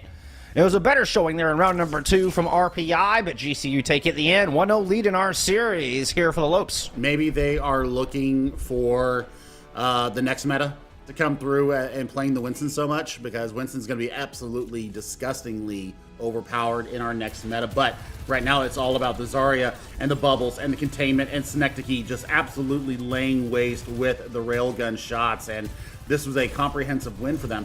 Yeah, better from RPI in control center, but you know what? In the end, just the ultimate rotation was clearly in favor of GCU, and the Lopes come away with a 1-0 lead so far.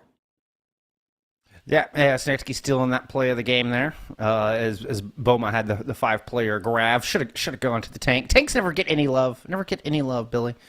No, it was a good showing. It was a good showing. JCU looking very strong. First time I've seen them, and I like what I see so far. Synecdoche clearly a standout player, but I mean, both DPS really did a phenomenal job of just denying space, landing the shots they need to. Boma leading the charge. I mean, it was very, very strong for first map from them. I mean, Shupak and Z-Hobo actually did a good job of keeping their team aloft. I was just kind of, weirded out by the Baptiste switch. You need to have that burst healing. You need to have that ability to disengage as the Kiriko with the Shadow Step going away. So that's the one little weirdness other than running the Winston on the first map of Garden. So, maybe some choices that may have gone not in their favor. But I definitely think that, as we head into our next map, we should see these two compositions stabilize. And we should see Zarya really heavily played by both tanks. I don't want to see any more Winston, not for a while, not unless it's like to try and contest last minute or something like that. But even running a diva, if you're going to get back on the point, that's the other way that you can run with that. But Zarya, Jeff, should be the tank of choice as of right now. Yeah, I mean, there's benefits to the Winston. Like, I could see what they were thinking, but the Zarya is still super strong. As once again, those nerfs have not come through for Zarya yet, so still have the 2.5-second bubbles. They still have a little bit shorter cooldown on those as well. Yeah. So there's just the uptime on bubbles is phenomenal, and so Zarya ends up at super high charge. Backing up to the Baptiste, I want to give some credit to Z-Hobo. The first good fight RPI had, which kind of started a bit of momentum, was coming on the back of that Amp Matrix, which I said not as impactful as a Kitsune Rush. Overall, I still stand by. That's still true. But credit where credit's due. Z-Hobo did look good on the Baptiste, but that versus the Kiriko, you're missing some wonderful utility and like the movement of the Swift Step, the protection Suzu to get out of some dangerous situations, to kind of buy you that extra time you need to get the amp speed and rush your team out. There's definitely some advantages to our newest support hero in Overwatch 2. Yeah, I mean, we did see him get a couple of kills through the Amp Matrix, so I mean, I got to give... got to give credit. Landed the shots. But, I mean, once again, once the lamp is gone, you're pretty much dead. I mean, I would be interested, I would be very interested to know what the difference was between the Kiriko and the Baptiste healing there on Control Center, what they were looking at, what kind of numbers we were looking at, because we saw the burst healing coming out from Z-Hobo. We saw them keep them up through a lot of those mid fights, but I just think that the Kitsune Rush is overpowered right now. I hope that the Murphs do really truly come through in Season 2 for that. But as it stands right now, 1-0 lead here for the Lopes, and the engineers of RPI. They need to look and see, what are they going to do to counter the aggression that comes out. This is a fixed map pool as it has been all season. So going into map number 2, we're headed to King's Row. I think this definitely is going to favor the Zaryas. I would expect to see the Zarya coming out from both sides, going into what is traditionally a very close quarters map. Not a lot of high ground to worry about. Well, I mean, it's all about bubble management once again. And with Zarya in the place that she is right now, you can't really fault going against it. You can run a diva here. You can also run, if you feel really about your oats, you can definitely run a Sigma as well. Something to catch that Graviton Surge, something to really mitigate a lot of that pump damage coming in, especially from a long range hit scan like the Sojourn. So, I don't know. I feel like, Zarya, as it stands right now, almost a throw if you don't pick her. But if you're, really skilled with one of the other two off tanks, I think that you get a lot of extra value out of it. And indeed, we are going to see both Zaryas, both teams. RPI on the left-hand side started on defense. Tevatron is backing up around the corner with the rest of the team. GCU taking advantage of a lot of space. Webslinger trying to push out, gets very aggressive, trying to chase down a kill. Does use that Wraith form to get out, but the pressure now coming in from the other side. Z-Hobo still on the Baptiste, already used that Immortality field. GCU are just buying time until they can just squeeze onto this defending RPI team. And Matrix is going to prevent that temporarily, though. Rotation comes through Hotel, and Boma's going to find that kill. Now everybody push it through. Boma picks up another one. Both supports are gone. GCU use a brilliant rotation to circumvent the Ant Matrix, find the picks, and with these late kills, there's not going to be a chance for a recontest. Nope, that was just very clinical. Once they saw the Ant Matrix come out, they were able to rotate through Hotel. And then take the aggression on the back side of that. So you didn't see RPI, kind of rotate on the other side of the window and be able to take them out there. That's going to be horrible for any kind of push, any kind of defense, if they want to get set up. Oh my God, Boma! What a blitzkrieg attack from Boma. That was disgusting. GG's. I mean, and Red Dawn just sitting back here. La-da-da, I'm on the point, got the point. I'll go ahead and ride payload now. Oh, Red Dawn living vicariously through the comms of the team. The comms were explosive after that awesome grab. Boma just going full throttle. That was amazing. So big thing to point out here next fight is that Q-Tip is going to have sound barrier to defend against this upcoming Graviton Surge. And NECC has outstripped Blues by 40%. On this overclock, so right now it's all about them taking care of business and pushing through. Webslinger would do well to try to get that sun barrier out, but NECC's going to go ahead and just chase them off for now. Early Immortality field out. The grab, it's there. Tevatron launched it.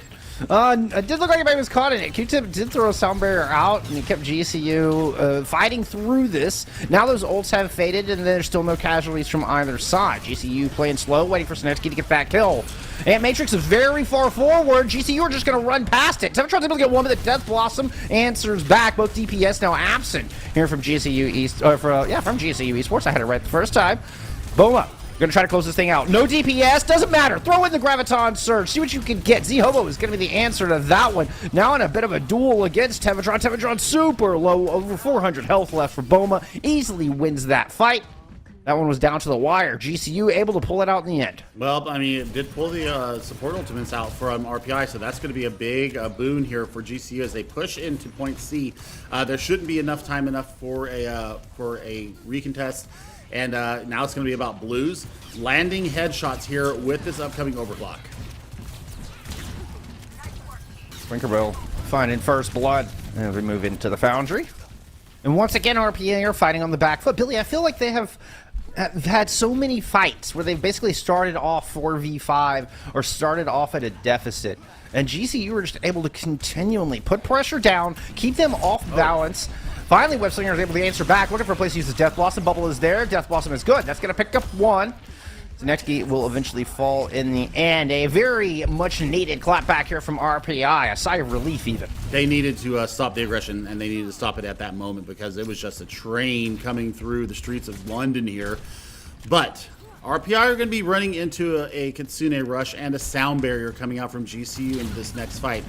The Graviton Surge, when it gets let loose, there we go, needs to be followed up on huge. Q-Tip got the sound barrier down.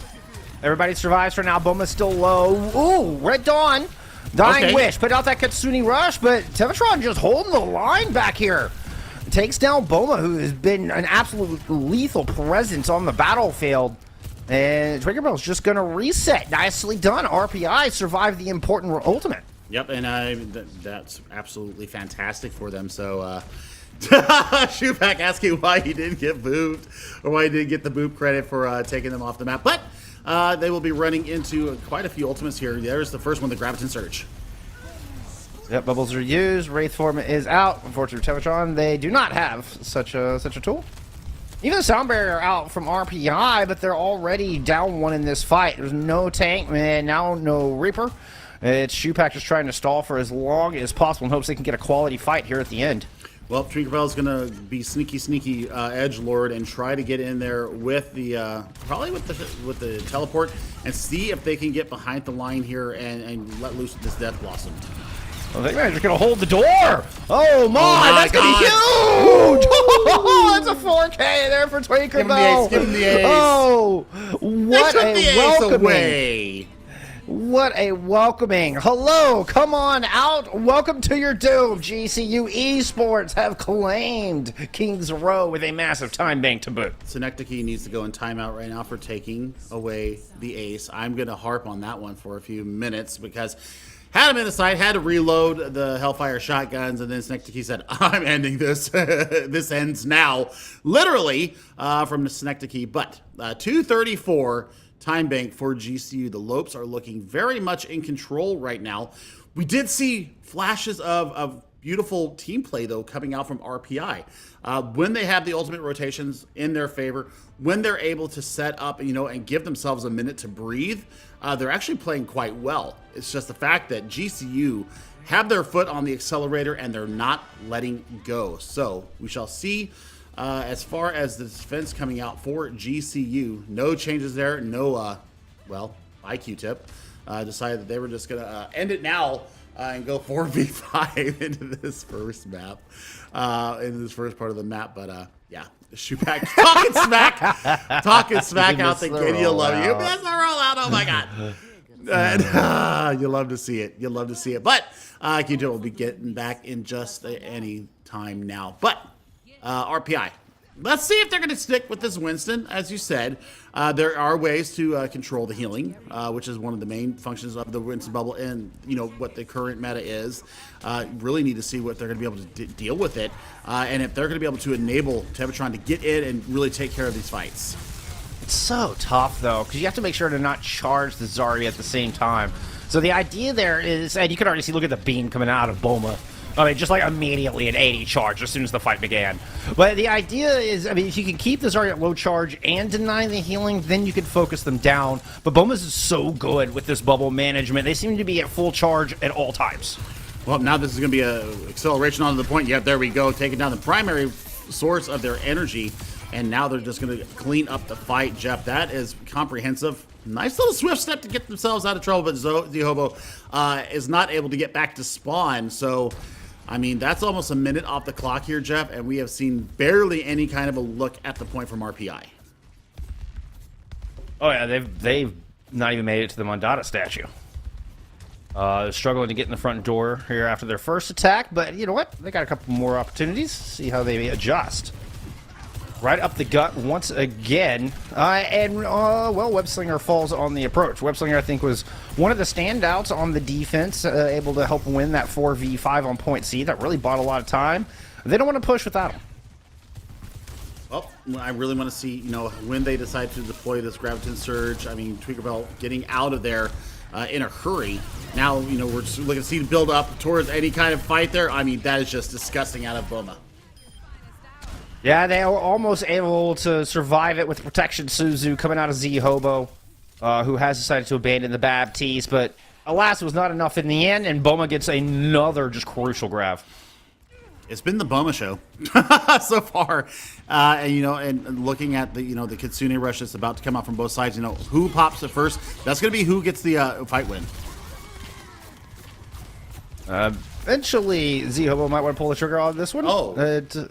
Red Dawn, who actually popped it. Look at that. They are just running all the way around. They catch RPI just completely unprepared. The aggression out of GCU. Surprising RPI. They don't even drop their own ultimate. They're sub 140 now.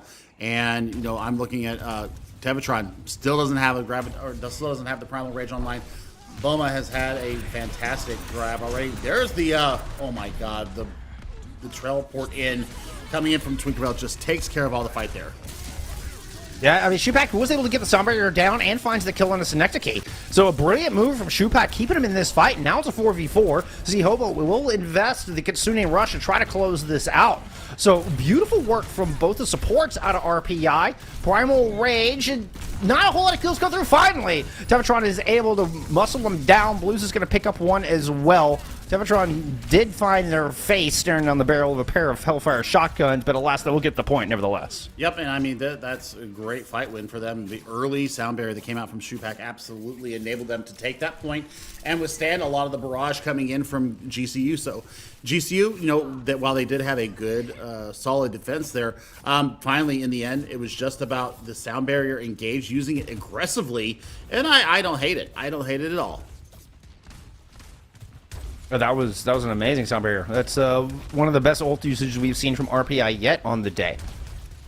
Able to turn another 4v5. Now they have the challenge of trying to take this Bookstore with only a Death Blossom. Webslinger's going to teleport into the back, up on high, drops in low, gets taken out immediately. So next game has read that one like a book, said no sir.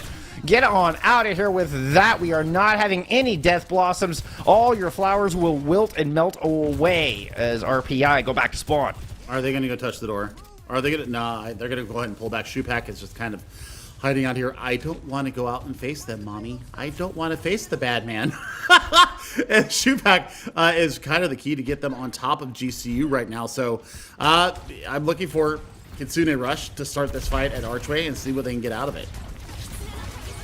I like the rotation. The Tevatron's going to jump into the back, and it's a little bit of a do-see-do. Kitsune Rush out, and the Death Blossom with it. That is nasty. Talk about vicious combos. That is a... What do we got? The Fox Blossom? I don't know, but whatever it was vicious. I mean, Fox Blossom, I actually don't hate that one, Jeff. We can go with that. But in the interim, Bomax, through that Kitsune Rush, gets another Graviton Surge online. Now, Tevatron has, at the end of getting done with the Primal Rage, has swapped over to a Zarya of their own, 73% and counting towards that, but there's an early Graviton Surge. And it's just aggression from GCU is nutty. They are always taking the fights first. When they have the ultimates, they don't hesitate to pull the trigger whatsoever. And now they only have to hold on for another $120.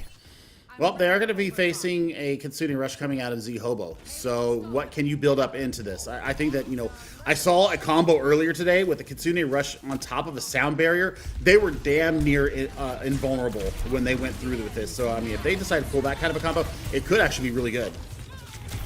The Rush is out. Tevatron has a Graviton Surge on the battlefield as well. That's going to find a couple. Q-Tip gets to the sound barrier down, but it's not enough to protect Boma. And GCU are going to have to hang on minus their Zarya if they're going to put up a defense here.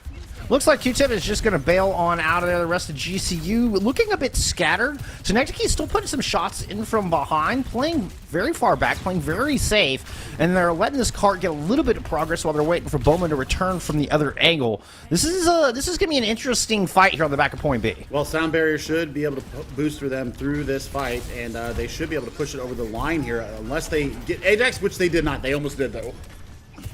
No, and a good call from RPI. They recognized that Boma was coming in from the Foundry. They all focused their attention on the Zarya, and then GCU just do not have the sustain to try to contest this point.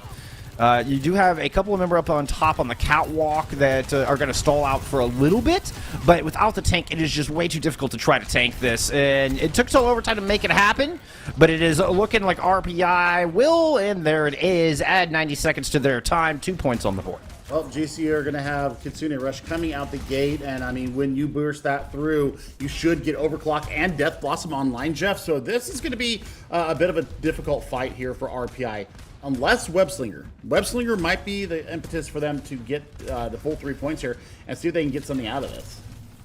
I love this battle for the high ground going on right now. This is super important. And it's a wonderful disruptor shot coming out of Blues that really buys them that space. So, GCU speed and down low as they take the fast track right to the front line. And does force Webslinger to just teleport out, give up that precious high ground, and back to a neutral state we go. Well, it's a smart disengage, though. I mean, they actually get the best of it. Oh, hello? Yeah, Tinkerbell dropped into the back. And yeah, there's a Graviton Surge up front from Tevatron, but there's nobody there. Your supports are gone. Tinkerbell has already sent them back to spawn, sending them a postcard, signed, sealed, delivered. You're dead. Only 2 ultimates used in the previous fight and a half there as well, so they're going to have the Graviton Surge here for this fight. And, I mean, they've got a sound barrier to bolster them up through it. Really, the big hope for them is that they put down this Kitsune Rush, and that Web Slinger gets a massive Death Blossom going through with it. Yep, up to the high ground this time. Again, drops in, is held by the Graviton Surge. Tevatron doesn't quite get the gap that they're looking for, the distance that they were looking for. So NECC and Twinkerbell are bringing this thing back, despite running into a Kitsune Rush. This dynamic duo, they do not care. They are fearless. They are fearsome. They are fierce. They are victorious. GCU now on match point. Ultimate rotations has been the order du jour for GCU, and they're looking quite clean when they go through with these. And yeah, Boma absolutely lighting it up with the Zarya. Love the skin there, and just has been putting on a Tempest show here for them, and just gets all the kills that they ever need. I love this. They're having a fantastic day here on the Russian tank. And I tell you what, for RPI, when they did go into the mirror against Boma on the Zarya, they did have more staying power. They did have more fight in them. So maybe, put Winton back in the closet. We all love the monkey, but maybe the monkey needs to be a little bit back that way. Not coming out. You need to be facing Boma on this Zarya, mirroring it out the gate rather than giving up precious percentage before you even start your real push on a point. Yeah, Boma looking absolutely terrifying and ruling this lobby. Massive grabs, massive impact. Will that continue? GCA looking to close this thing out. We're going to take a quick break. When we come back, it's Dorado. We'll see you in a few.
RPI are getting absolutely synecdocheed right now, as Boma has been a 12-foot gaming warlord on the front line, and RPI have just had zero answers. And we were talking about it a little bit during the break. Can't help but wonder if maybe this meta is outside of RPI's comfort zone a little bit. It could be. It could be. And also, Tevatron might just be a main tank player holdover from Overwatch 1. So, maybe that's not in the wheelhouse as of yet. However, Dorado presents its own challenges here. The Winston can actually really work here if you can get into the back line and take care of those pesky supports. Now, with the swift step of Kiriko, you might have an issue there with the instant teleport if it's on cooldown. Then you might be stranded in the back line. Now, if you decide to keep running the Reaper here, you do have the ability to teleport around. I actually like the Tracer in conjunction with the Sojourn here, because you have the ability to recall. You have that pesky pestilence factor of the Tracer that you can get on the back line, get yourself back out, get healed up, and wash, rinse, and repeat. So, there are ways that they can actually work around this right now. I just want to see what they have up their sleeve here, going to Dorado. Are RPI going to be able to answer what has been just a boom coming out of GCU so far? And they are going to bring in a sub, so I'm extra curious. Excuse me, bit of a frog in my throat. What we're going to see as far as the tank role goes is Sinius, the freshman, is coming in for the veteran Tevatron. Now, I don't know if not sure on hero pools of these players specifically, but I'd imagine this is an effort to try to answer the tour de force that has been Boma. Boma has been just owning it so far. I mean, there has been no answer. 100%. And I mean, we watched Red all night long just keep the healing papers on Boma. Whenever they get extra aggressive, you can just see the stream of healing coming in. So I think that their first order of business needs to take Red Dawn down. And once you take that off the board, I think that you can go in and get a lot more done. It's just the escapability of the Kiriko right now is just absolutely OP. Please nerf as soon as possible. Please, thank you. And that's all I got for that. Well, can we take a moment to talk about how Kiriko heals by throwing Post-it notes at you? Like, I think that's just such a, I just like to see a doctor just walk up and just throw a stack of Post-it notes at me and I'm good. Post-it notes? Yeah, okay. They're like little Post-it notes. They look like little yellow Post-it notes. Except you're not getting paper cuts from them. That's the one positive. Also, if you're going to get cut, the kunais will do that for you. So you got the healing, like a warm ray of sunshine, like a warm river. The kunais will take stacks of paper at you. Oh boy. RPI definitely up against it here. They're trying to play spoiler here to GCU's 7th seed right now going into the playoffs. GCU looking to solidify themselves. They do have one more game to play this week before they get their 9th game in. They definitely need to win this today because Purdue Gold could possibly take them over unless they get this win here today. They're on track. Right now, GCU are firmly in control of this series. And if you are just joining us, if RPI can turn around and take their first map of the season, which they have yet to win one, it'll be a wonderful comeback story, even just to pull out Dorado, not to mention the rest of the series. Well, Sinius is here playing the Winton, and we see the teleport coming in from Tinkerbell. He's going to put immediate pressure down on him. He is super low already. It's interesting. Sinius comes in and plays the same hero. Perhaps this is just, make sure everybody gets some playtime. There could be no further strategy passed. Let's give everybody some experience on this roster. There you go. Sinius comes out with first blood, takes down what is normally a nightmare fuel to a Winston. As the Reaper falls, now burning down the rest. Boma's going to go down. Good first fight. Solid showing here from RPI. Yeah, got a lot of the extra work there. Synecdoche has decided that their violence is the answer. Going to go down there from Shupak. So this is actually a pretty good fight win. Webslinger will have to use the teleport to get themselves back unless Shupak's going to go back and provide the Brazilian taxi service, which we do see coming through there. That's beautiful work from this. So they'll be back in the fight, no problem. It does mean that GCU had to give up RPI had to give up a little bit of space. Not a whole lot. As you see, Sinius just comes right back in. They take it back, go up to the high ground, try to deal with Boma up here. Boma pops that first bubble. Not a whole lot of charge gained from that one, and the pressure comes in. Another bubble used. There's no more bubbles left. It takes the protection Zuzu to keep Boma alive through this, and Sinius is keeping pressure on. It was the Kitsune Rush out of RPI, but Rebslinger falls, and here comes the counterpunch. As Tinkerbell finds the back line, and GCU find their way moving forward. A beautiful push and pull coming out of the Lopes. Well, that's the big problem about being able to go in there with the protection Suzu, with the bubbles going down, and yeah, they find Shupak trying to hide and get themselves out of danger. This is going to be unprecedented or uncontested push here for GCU. Now, what do we see coming out for them right now? I mean, you've got Overclock and both support ultimates ready to go. Boma has not had the same impact here, though, and I think that all has to do with Sinius. It's been a good showing so far, but like I said, there's plenty of other ults to go around. Speaking of going around, it's Twinkerbell spinning in circles with Hellfire shotguns pointed in all directions. That's going to escort this cart across the line. Healthy time bank to boot, and only 2 ults used. I kind of jinxed RPI there. I said the Boma hadn't done much. Well, Boma came up with the 2K there in that fight. So, yeah, that's exactly what they needed. But they did have to invest the Kitsune Rush, Jeff. So, you know, with the Winston right now, you can actually contest the high ground and kind of own this for Blues and Webster to be able to get in and out of these fights. Yeah, I think point B is going to be RPI's best chance of holding if they stick with this Winston. Q-tip sound barrier in, and it was Whipsinger with a Death Blossom. It didn't sound like it finished at the end, but was going to get that kill, and that might have been a Colat there from his Synecdoche. I think I saw those two pop up at the same time. Not 100% on that, though. Well, I mean, they invested the Graviton Surge into that, so, I mean, a lot of their ult bank just went by the wayside there. Yeah. So RPI have the Primal Rage and their own Overclock ready to go. Both support ultimates will be up here in a quick second, so we'll see what they got come through. Next getting knocked down to the low ground. Wow. Sinius is going to follow with the Primal in tow. Unfortunately, the sound barrier will not be an option here for RPI as Shupak falls out of the fight early. Kitsune Rush does come out from Z-Hobo, and Blues is moving in, trying to take advantage. That's Kitsune Rush alongside an Overclock, but it's a 1-for-1 trade. A trade that will favor RPI temporarily as they get Boma out of this fight. Despite losing Webslinger, they're holding on for the time being. Well, I mean, it's a good stop and a resting point of the momentum coming through for GCU. Now we see Boma going over to their own Winston. So yeah, the high ground has actually really worked out for Sinius and company. Yeah, you, for the first time today, forced Boma to make that swap. That is very telling indeed, as it is a battle for high ground at the moment.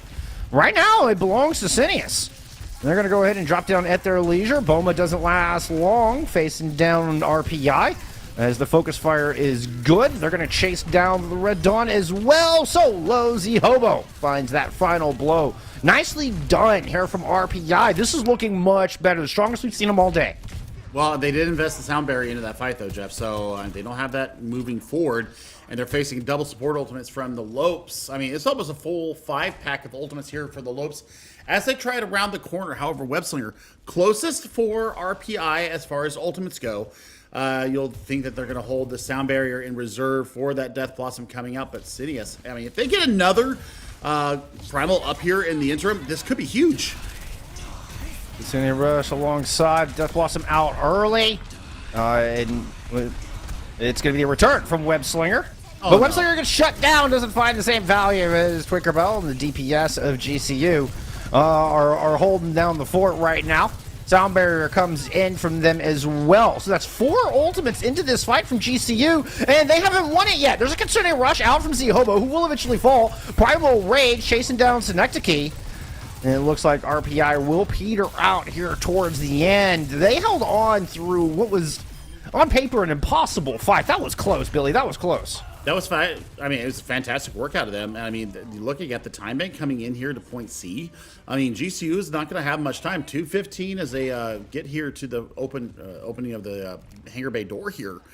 And Boma will have Primal Rage ready to go. The big thing that I want to point out right now is that Kitsune Rush, Twinkerbell started the fight off with a Death Blossom and now has almost another one on board. Yeah, that's crazy town. And NECC continues to land beautiful headshots, impactful headshots to win these fights. There's another one as the Hobo's going to fall. Now in a bit of a duel against Blues. Blues doesn't want to pull the trigger on the overclock because they're already down 2 and is eventually just going to get overwhelmed. This card's going to keep on rolling. Yep, and I mean we're going to see the outstripping here of Twinkerbell over Webslinger. She has been absolutely lights out on this Reaper all night. Oh, and Red Dodge showing up in a big way here, and what could be the Wow. last opportunity for RPI to defend this. And they're not even going to get a real chance. This isn't even a real fight. This got shut down before it even began. The exclamation point from Twinkerbell just sealing the fate of RPI here on this defense. Give me a minute, 9 seconds left on the clock. GCU are in a prime position to clean this thing out in a 3-0. Man, their ultimate rotation has really impressed me. The Lobes definitely have an understanding of how they want to play with this Zarya meta right now, and even going beyond that. You know, the tank has been the most fluid part of their composition all night. You know, Boma primarily has played the Zarya. Had a pretty good Winston as well. I think Senia still takes the gold star as far as that matchup. So definitely impressed with the freshman coming in here. But RPI, I mean, that could have been so much worse than it was. Just the fact that Senius and Blues were able to hold high ground so long through point B is the reason why we only have a minute 9 in the time bank with a full completion. Those two really held it together. One thing that I'm really noticing is that Webslinger just kind of lackadaisically comes out of spawn, and Synecdoche just says, "Hi!" Real shot to the head, and you're gone. And there's not been an answer to that. There's not been a recognition that that could be a possibility when you come out of spawn. So I think Webslinger right now, you know, you need to be moving at 200 miles an hour as you're coming out of spawn, because Synecdoche has had your number all evening long. Nothing says I love you like a railgun to the face. Yes, yes. It's sealed with a kiss from long distance. There you go. There you go. Next game on the high ground.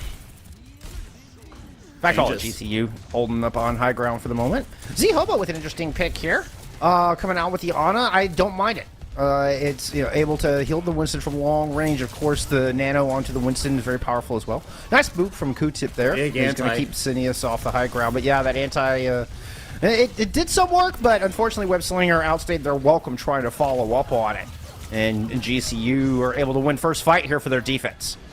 I really am curious to know if Webslinger has anything else in the tool shed, because right now we've just been looking at Webslinger going down either first or second in these fights. The Tracer right now, in concert with a Winston, would be absolutely devastating to this not so mobile comp coming out from GCU. Next game again, and now RPI just have to go right back. They can't even leave the spawn right now. I mean, they've got to either hide. I mean, any kind of kill here. If Shupak falls here, this is just more time off the clock. Shupak tried desperately to run away, makes it to the mini pack.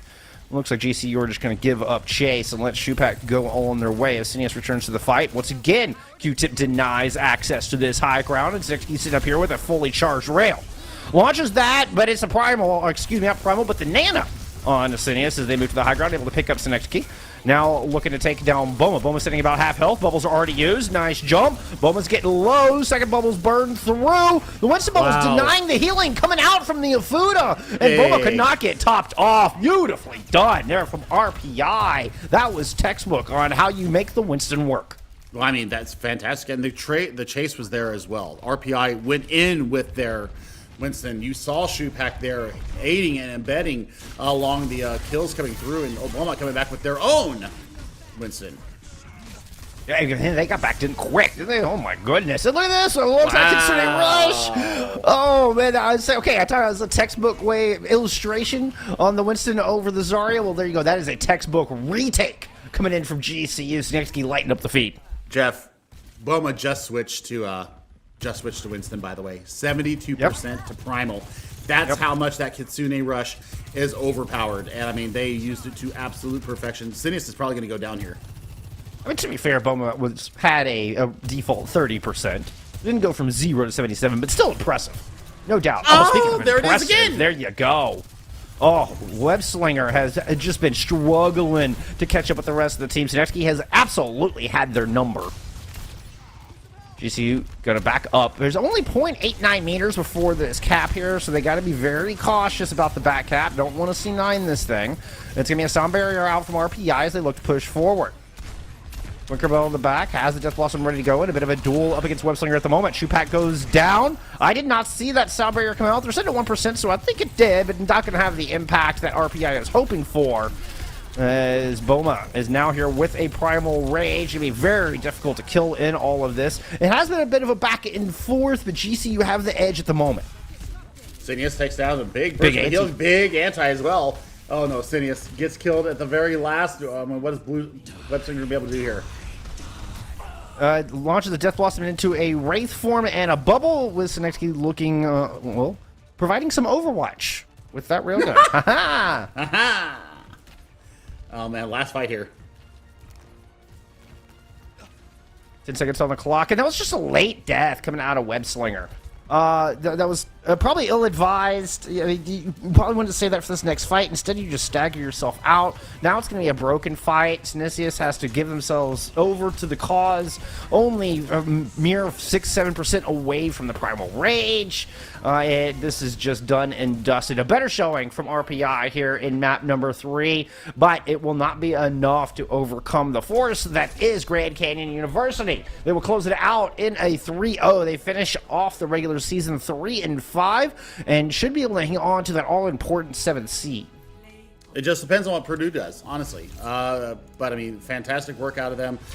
Purdue has gone to 2-6, so they have taken a loss earlier today. So with GCU going to 3-6 right now, they're going to have it on map differential, so they have absolutely locked in that 7th seed. I was just looking at the updated standings there in the Legends division, Jeff, and yeah, it is a -12 to -6 map differential in favor of GCU. So they do lock in their 7th seed, and if the playoffs goes the way I think they'll be going, they'll be facing UTD in the first round.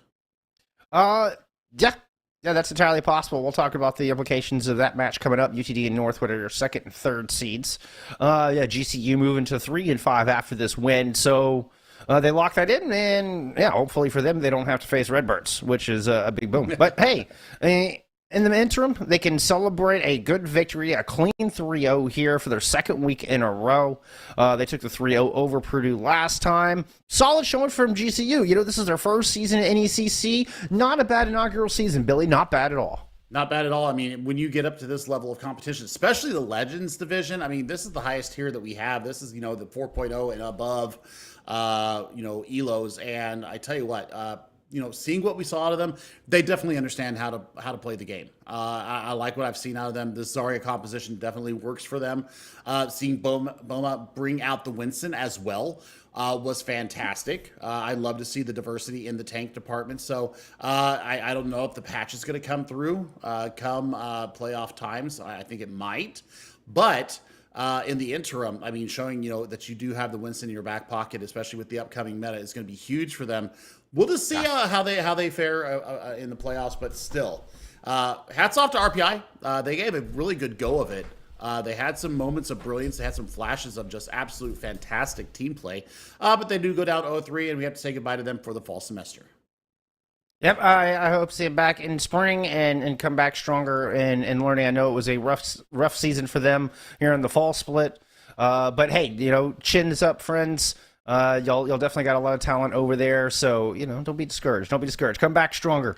Speaking of coming back, we're gonna take a little bit of a extended break here. We will be back at 11 Eastern with our marquee matchup of the night: UTD taking on Northwood. When we come back, more NECC.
Well, we are back after a bit of an extended break. Your patience shall be rewarded, friends, as we have an absolute certified stamped banger coming up for you. 2 top 5 teams in all of collegiate Overwatch. It is UTD taking on Northwood here for our final match of the night. 2 versus 3.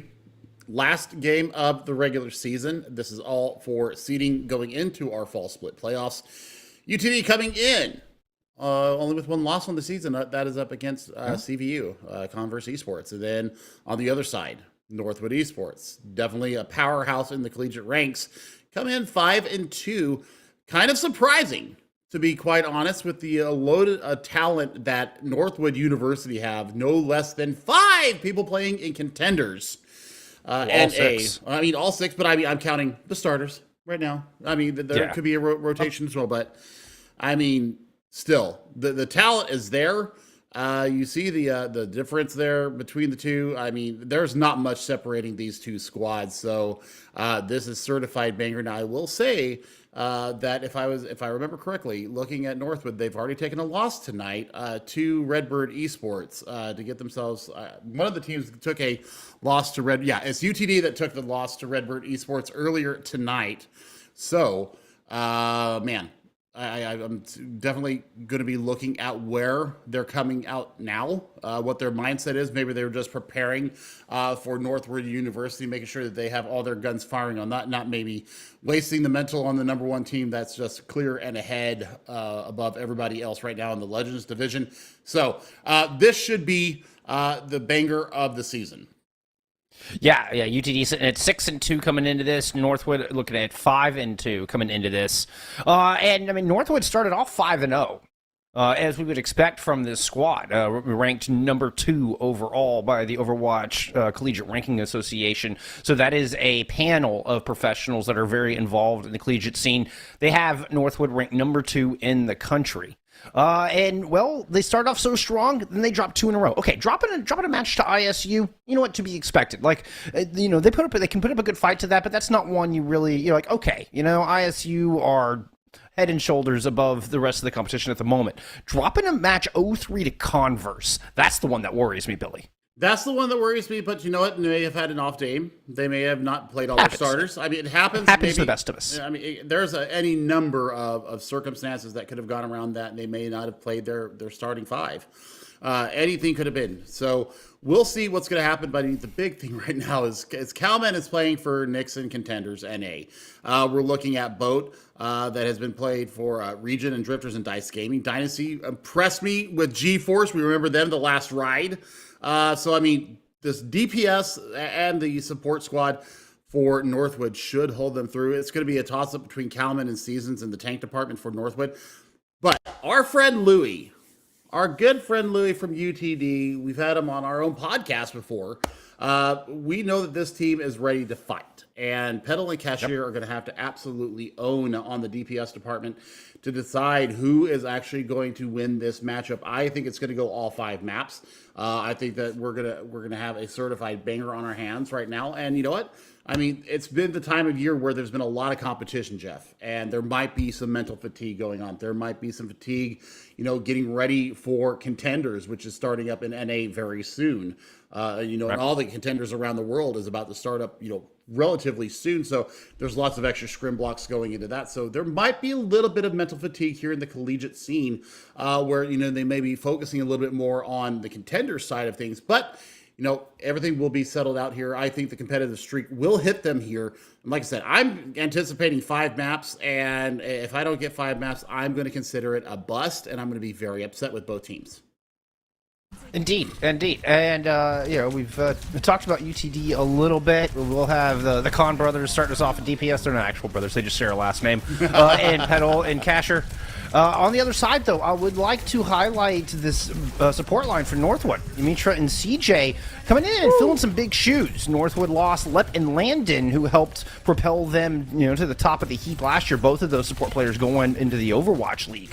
And Yamitra and CJ have slotted in very well as we see CJ lighten up the feed there. And it's Northwood, though, who are a little slower to the point. UTD are going to go ahead and move in and take position. Abdallah, who's one of the newcomers here to UTD on this Roadhog, leading the charge. Lou Tellamy has been a huge driving leader and force for the squad, but unfortunately, look at that, it's CJ taking him down. The two players I highlight end up in a duel, and the Kiriko comes out on top. Northwood, after a short stint of giving over first control, will actually plant their flag on this objective. Well, I mean, it's all about CJ right now, and CJ, I think, is one of the most underrated flex supports here in North America. I think that, you know, they have a definite chance of being able to go up to the league as well in the future. So, I mean, you know, the collegiate scene has really blossomed here in America. We've talked about this a lot, you and I, my friend, about how it's the genesis of what the Path to Pro system could become, and you're seeing it. You've seen it with Landon, and now here we see it going in with the Kazune Rush. Yep, CJ going to drop that one in and finds another kill. Making a case. I mean, CJ could arguably be the best flex support in NA right now. Currently playing for Odyssey, who's been absolutely dominant. And it's going to be another fight win off of that initial pick from CJ. Boat to clean it up. Boat has been one of our favorite people for a while in the Tier 2, Tier 3 scene, Jeff. And love to see them flourishing here in the collegiate scene, getting into education as well. I like the fact that, you know, Boat likes to play more at range so that you just don't have that inburst coming from the attacking team. We had the Kitsune Rush coming out, but Petal falls on the approach, and guess who does it? Once again, it is the first fight finder, the first kill master of CJ, who's able to shut that down mid-Kitsune Rush. Abdallah ended up popping the whole hog and bought a lot of space here, able to muscle through, and it's quite a few ults forward to be exact, invested in from the comments, but UTD do take the point. Well, 65% to 25, and you still got the overclock available to Petal. So Cashier has not gotten, you know, as much value on this Torbjorn. I know why they're playing it. It's because of the Dynasty Tracer, which is, you know, one of the standbys for this gamer. But I mean, looking at the ultimates coming through, CJ is going to have a Kitsune Rush within a couple of points here as they make their ingress onto the point. Slowed momentarily as Boat is able to find the pick. Entry frag coming in. Abdallah goes down. Casher has returned the favor on Yamitra. That's a good pick. Don't know if it's as strong as taking out the opposing tank. Oh, but that shot onto Dynasty. Now that might be just the ticket here for UTD as they're going to rotate around to the front. Northwood in possession at this point. Nice Suzu there. Protected it against that railgun shot from Bo. Perfectly timed. But here comes the Kitsune Rush out of Northwood to try to force UTD back, and they're going to chase him all the way out. So you're just going to find that pick. Nice hook from Cowman. Not quite able to find the finish, but at least sending a message. Abdallah's going to return the favor. There's a lot of damage coming in. Cowman had to take a breather, able to top off while Dynasties get work done in the back line. Damn, Boat is absolutely lighting it up and pops the overclock and takes the fight into their own hands. That is 2.5 kills, getting the turret out as well. And that's going to be point number 1, Jeff. Man, CJ really lighting it up. Boat finding the accuracy with the rail shots. Those charged rail headshots are everything that a Sojourn has to do to survive in the upper echelons of any competition that we have, not only in the collegiate scene, but also in the Tier 2 contender scene. So UTD definitely putting up a great fight. Abdallah putting up a pretty damn good performance on the Roadhog. I think the big difference right now is the support. Yamitra had the sound barrier ready to go when the pressure got just too heavy. And Petal has really, really lifted their game up. We know them from, you know, many competitions, and Petal really showing their wares in the Sojourn. Just not the same impact that Boat had. At least not on that round. Petal definitely has that skill harnessed in them. Let's see if they can bring it forth and turn this around here as we head into the gardens. The hog pick, not a troll, by the way. This is something we've seen in Korean contenders.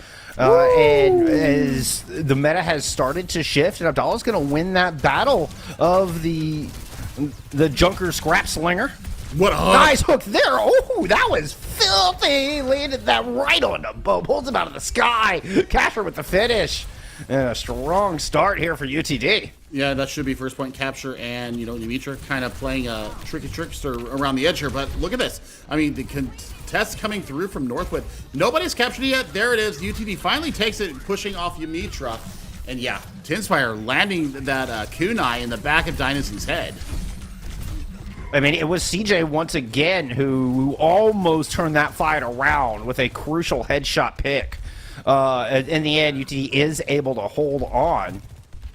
Now they're coming up on a couple ults. Well, the big thing right now is that the over-aggression. Northwood really pushed hard in that, and they didn't disengage fully. Yumitra tried to play Trickster around the outside and using the Lucio tech, but that's a big pick from Petal. Finally getting some revenge. As the young ninja has been an absolute menace to UTD.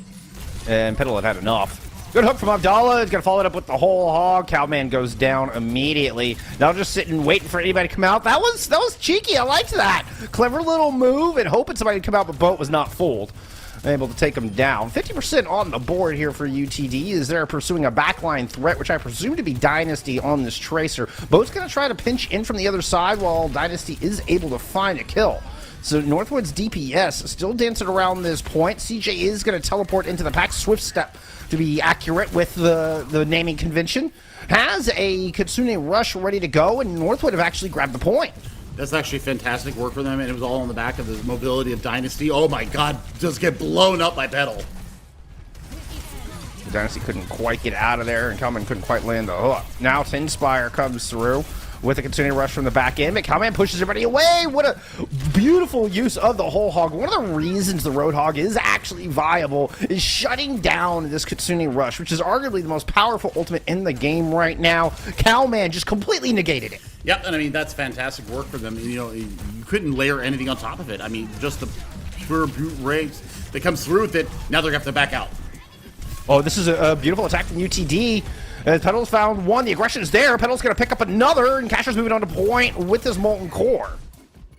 Petal very, very low. Has to disengage from that duel and go pick up some healing, but CJ does the same, and Petal returns with the railgun, turns that corner, into the blink of the eye. Dynasty is evaporated.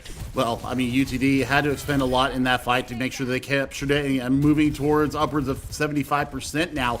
Abdallah is not on the field right now. Nice hook from Kalman, takes him off the side. So you've got the sound barrier for South Northwood to be able to engage on. Let's see where this pulse bomb from Dynasty heads, Jeff. It's a 5v3 right now favoring Northwood. UTD will probably going to hang on, see if they can get well into the 90s and make a final fight situation.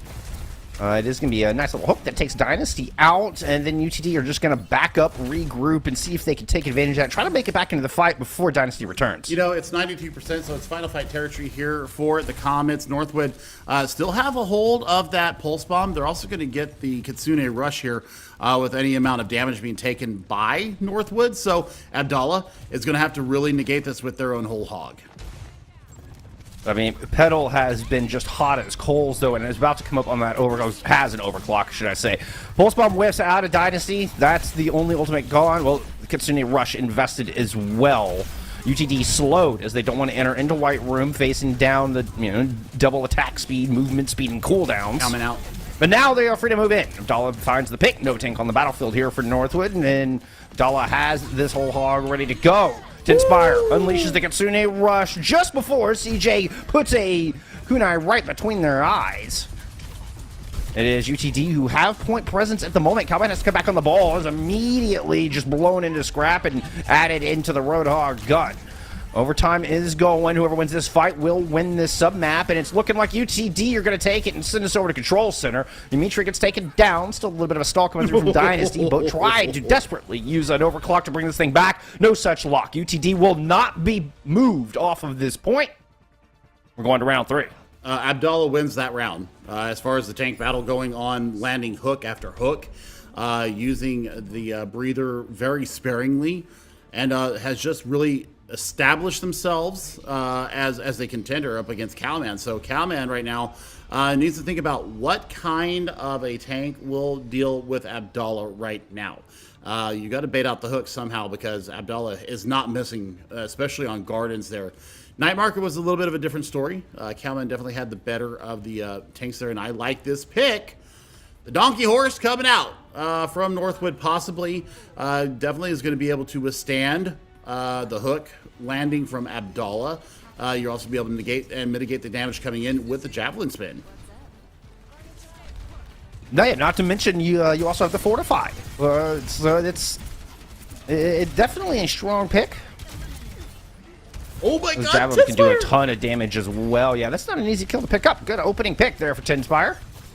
As UTD are quickly just rotating around, utilizing the speed of the Lucio to always put themselves in an advantageous flank. You can see they circled all the way to the other side of the pillar in the middle. Cowman has to use that Fortify early. Javelin spin going in and try to create some space. Doesn't land the spear. It's a momentary protection from the Suzu, but once that is gone, so is Cowman. UTD outlast with some brilliant rotations. They're able to stay one step ahead in Northwood. Well, the big thing right now is that Cowman, once you get rid of this javelin spin and you throw your javelin, you get the Fortify out, you're kind of left on an island. It's almost like playing a Baptiste in the support role. Once you use your utility, you got nothing, and then your easy pickings for the DPS of UTD. So UTD recognizes what has gone on, and now they're able to engage on that. Look how aggressive Cowman is getting. I mean, just getting right in the face of UTD. It's a nice Suzu protecting against any damage from Abdallah's successful hook. Boat on the high ground now with an overclock ready to go as Kitsune rushes are unleashed from both of our squads. It's Abdallah with the whole hog in the middle. That's going to be the difference maker, though. Picking up a pair of kills there on the back of the fight. Closing this thing out. UTD win another one. Yep, it's about time. Once you launch this Terra Surge, I think you go in with Zarya and see what you can get out of it. Because with the bubbles, once that hook comes through, or once that hook lands and you get pulled in, you can actually bubble up relatively quickly, especially if you've got a Suzu on you, and you should be able to deal with it. There's the Terra Surge coming out now. Doesn't let it sit for too long, doesn't really find much. Buys a little bit of space, but unfortunately CJ goes down. And I like how UTD have been focusing out the backline a bit, but Cowman returns the favor. +1 to Northwood on this fight as they're looking to chase down Abdallah and the rest of the Comets. They will run them off the objective and grab it on their own, but not before UTD grabs 70%. Big change here for Northwood, bringing out the Dynasty Genji. So you're going to be looking to reflect some of these headshots coming in from Petal. Petal has the overclock ready to go. Now it's all about, can you land the headshots to dislodge Northwood? Petal eats a javelin there and just has to back up for a little bit of heals. A little poking and prodding here at the beginning of this fight, building up that rail into the overclock coming out. Boat goes down off of that right-hand side. Cowman just running up into the middle of the pack, finds Petal as Dynasty is following up with the blade. That's 2 that Dynasty is able to chop down, make it 3. And there's another fight win. That's a high from Dynasty. Got full value out of it. I mean, nothing really to defend against it. The sound barrier not even close for Jukebox. So now, can you hold the corner here? And that CJ, hello, kunai to the face of Petal, takes him out back to spawn. And that's just more percentage for Northwood. They're just buying that much more time, allowing their ults to build up. And CJ's going to have this rush for the approaching UTD. And they don't have... Oh my god, Petal gets the answer back, though. Yeah, Petal has been absolutely on fire so far. This is a good sign. Oh, this is a good sign for everybody. When our players are performing like this, we're in for one hell of a match. Tinspire goes down. Dimitri returns the favor. Gasher has swapped over onto the Genji, already 70% towards a blade, and here comes Cowman, trying to muscle their way through the pack and assert their dominance. Cooldown's used, has to back up, and UTT are looking to respond. 75 to 70 on the board as the rush is thrown in here from Tinspire. Oh, but Jukebox falls. Cowman with the priority pick. Jukebox would have been coming up on that sound barrier. CJ goes down as well, but it's a sound barrier advantage for Northwood that's going to push him over this line as Dimitra comes in with that final blow. Abdallah just stuck in the corner here by the Mega, but that's not going to be enough to keep him alive. Nope, that was a fantastically navigated fight by Northwood. They should take it right here. Blade is available. You might need to pop it. Nope, not going to have a chance to. So Northwood taking Lijiang Tower in a 2-1 back and forth battle. Hello? And you see CJ saying, can we not play Hog, please? Abdallah definitely had the better Hog. Not going to lie about that. Forcing Cowman off of the Australian tank and putting them in their place. I mean, just fantastic work out of them.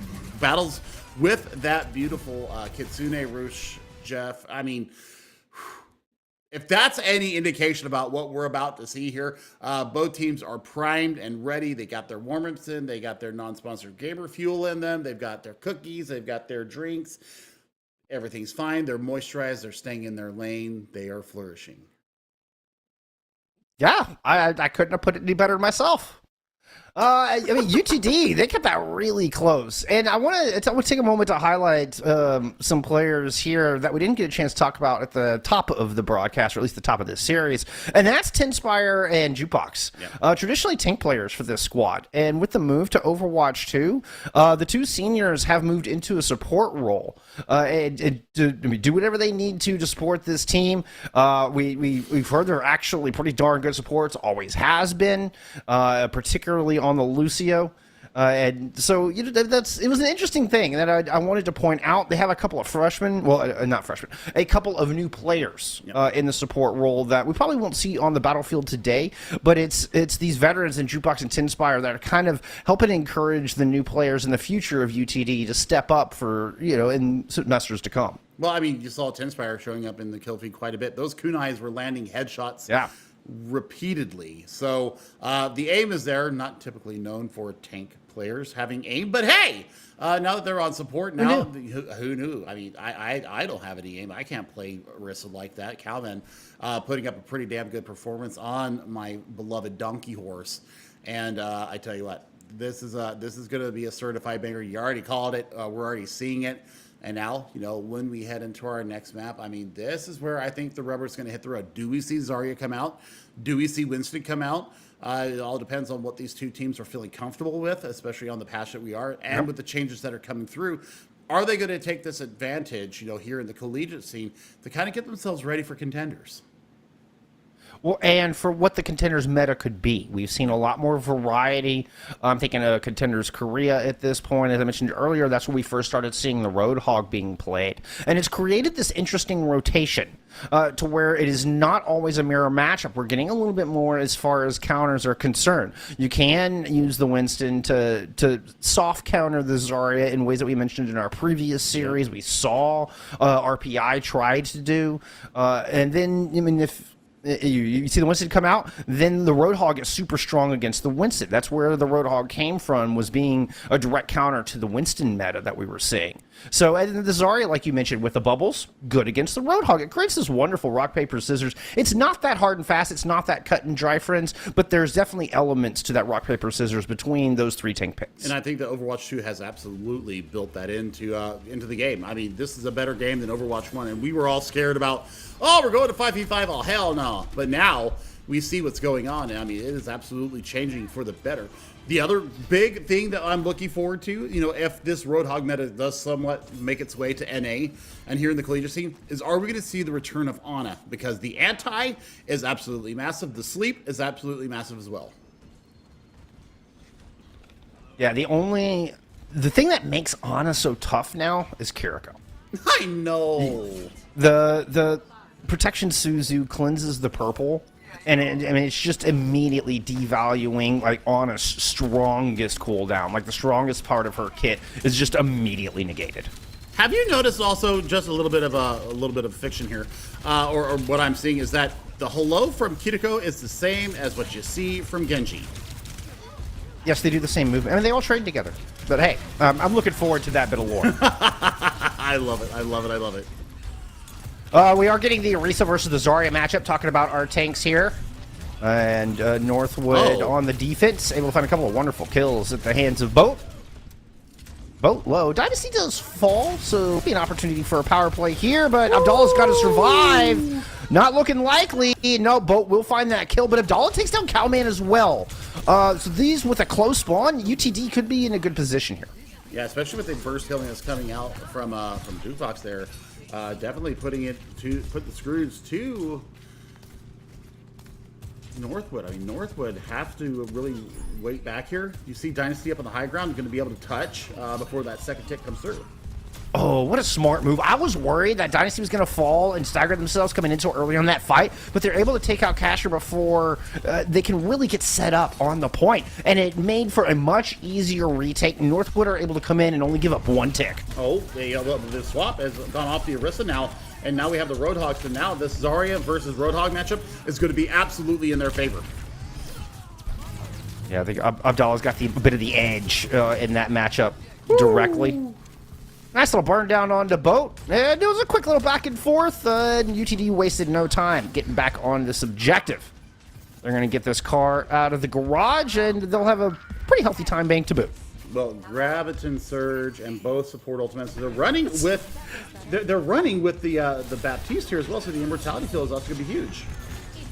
The Graviton Surge coming out. Boat and Petal both finding a support on opposite sides. Yumitra was super close to that sound barrier, though, so I'm giving the edge over to UTD, but if Boat keeps playing like this, it's not going to matter. Petal answers right back. Hello? Both Sojourns trying to see if they can outpace the other. Boat dives in with a leaping punch onto Casher's head.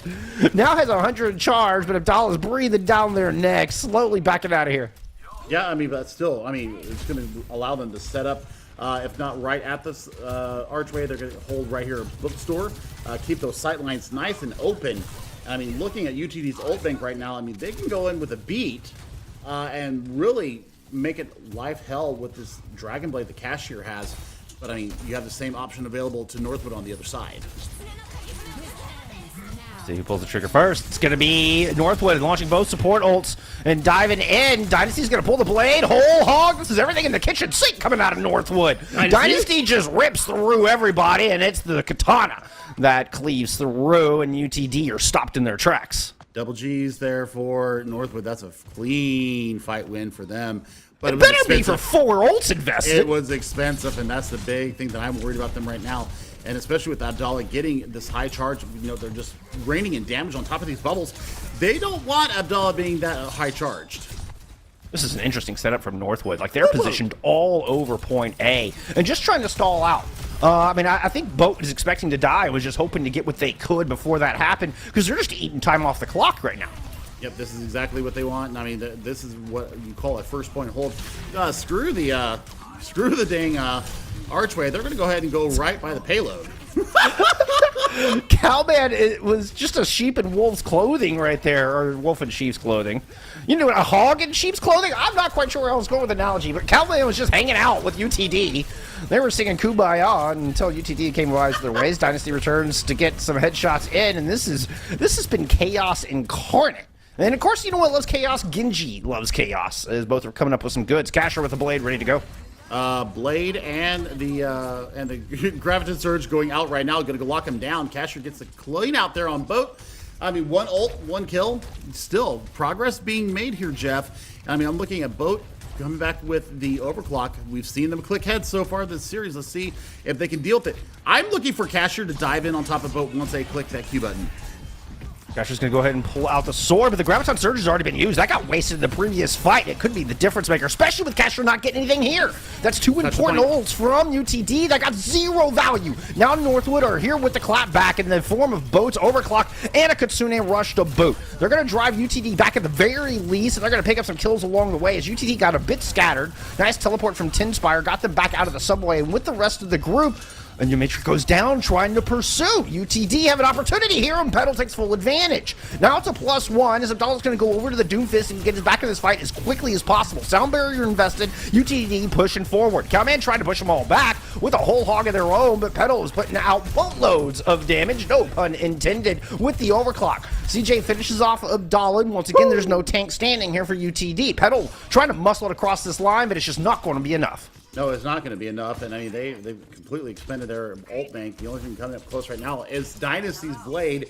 They don't have the beat to defend against it. This should be a pretty naked Blade for them to go in on top of UTD. Abdallah swapping back over to this Zarya, so you're definitely looking for the bubbles to hold them up through the fight. Yeah, the Doomfist was just to get back as quickly as possible, knowing they had a brief numbers advantage. But that was a nice little deflect. Put back some Zarya ult fires from the Photon Cannon, I believe it's called. Particle Cannon? Particle Cannon, that's what it is. Thank you. You're welcome. That's what I'm here for. All right, Dynasty diving in. Got a blade ready to go. UTD have used the speed and very quickly rotated through the alley.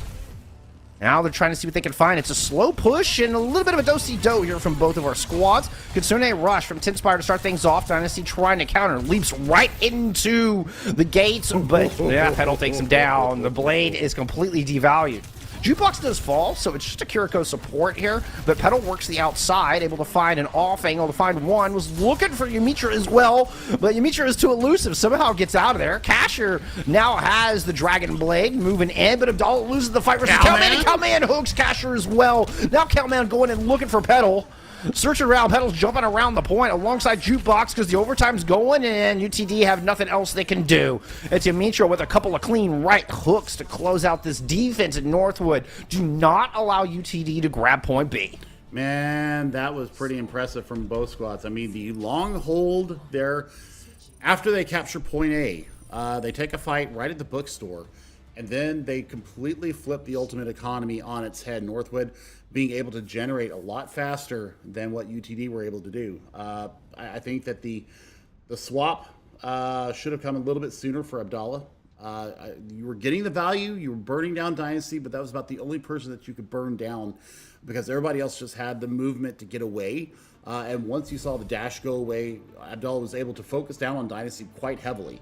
Now, Northwood, it wasn't clean, but Cowman coming up big in the last waning seconds of point B there shows why the Hog is so viable right now. That breather is a phone a friend, save a lifeline, whatever you want to go from that game show that we all loved back in the early 2000s that, you know, just got full value out of playing the Hog's kit to perfection. So, do you keep running it?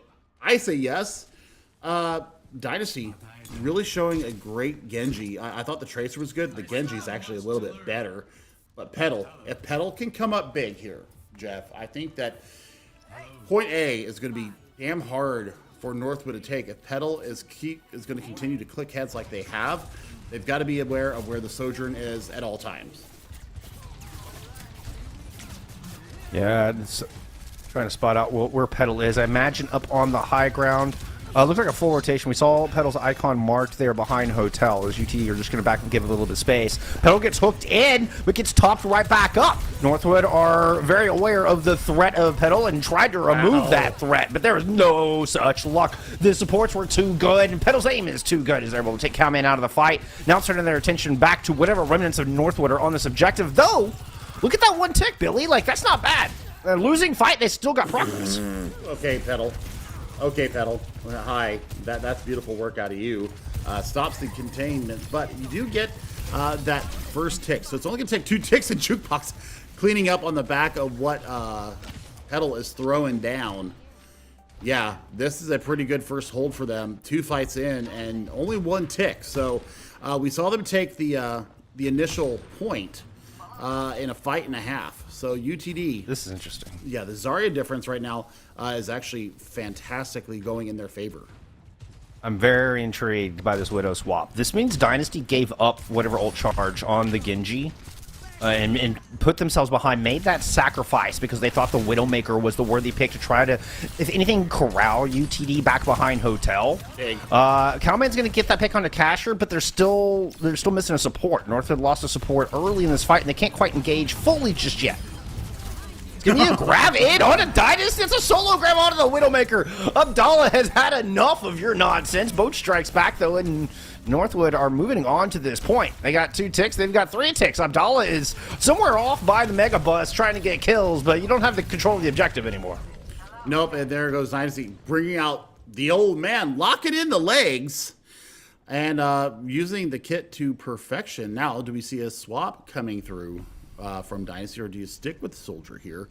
I don't see why you would, but they might be doing it. Looks like he might have gone into spawn there. Nope, still holding with it, and Boat is way far forward here into the Foundry, trying to lay down some fire and just hold them at bay. Cowman is just sitting back like whistling a tune to himself while the rest of his team is up here in a fight for their lives. Just a little poking and prodding to be genuine. Boat does have this overclock. Now they get certainly a rush to try to take Bookstore here for Northwood. They're going to push forward on the back of that as well as that overclock. But Dynasty falls on the approach. Pedal continues to hit these shots, even just with the primary fire. Nice little duel here. Pedal comes out on top.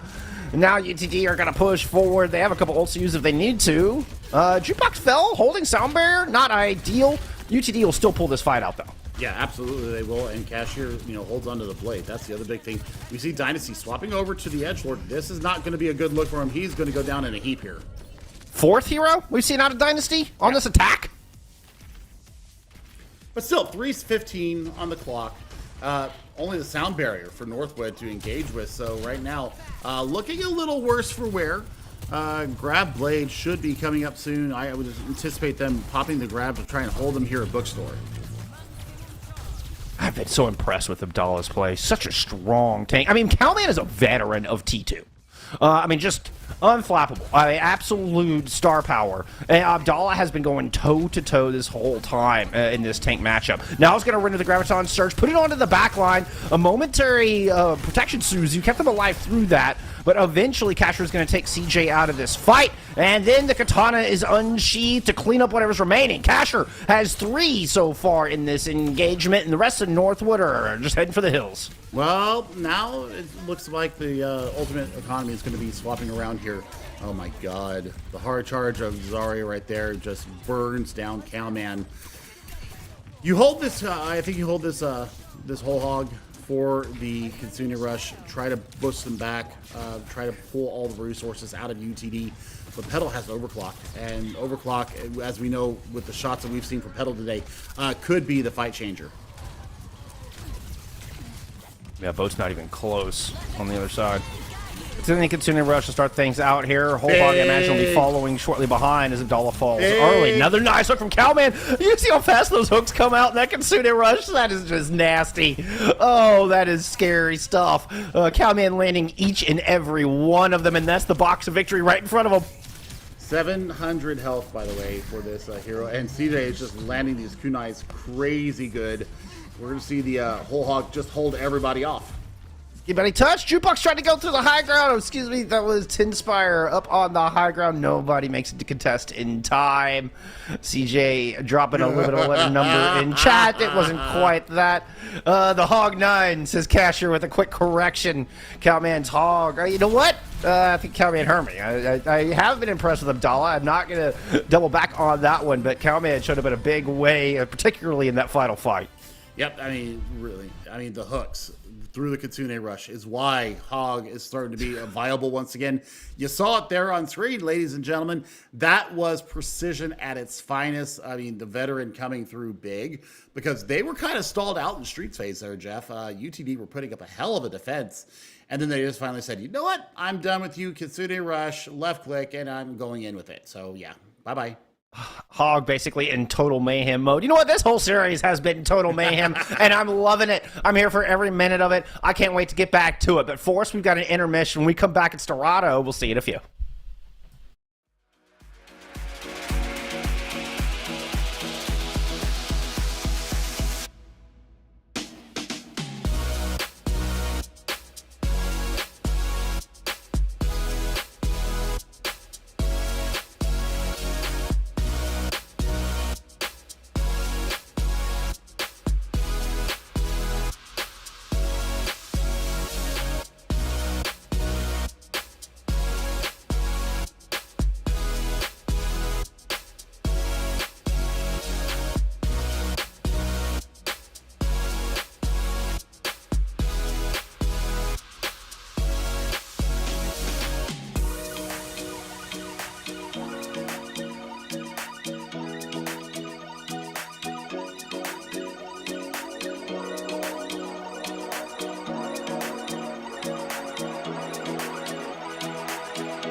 After 2 straight 0-3 losses, Northwood are looking back in form against UTD. And I was checking out the rankings, Billy. Northwood have a rescheduled match against Purdue, they are heavily favored in that matchup. So if Northwood win this one here, if they can close this out when they're on match point, they will pretty much guarantee to take that second seed. Yep, and that's what I was kind of alluding to earlier in our broadcast tonight, is that depending on how this all shakes out, especially if it's a 3-0 victory for Northwood, the map differential aside, I think that they go ahead with the actual wins. So that is what I was looking at earlier. This is what's coming to fruition right now. Now, do UTD have a clapback option available to them? Because Petal has really been playing well. Abdallah has been playing really well.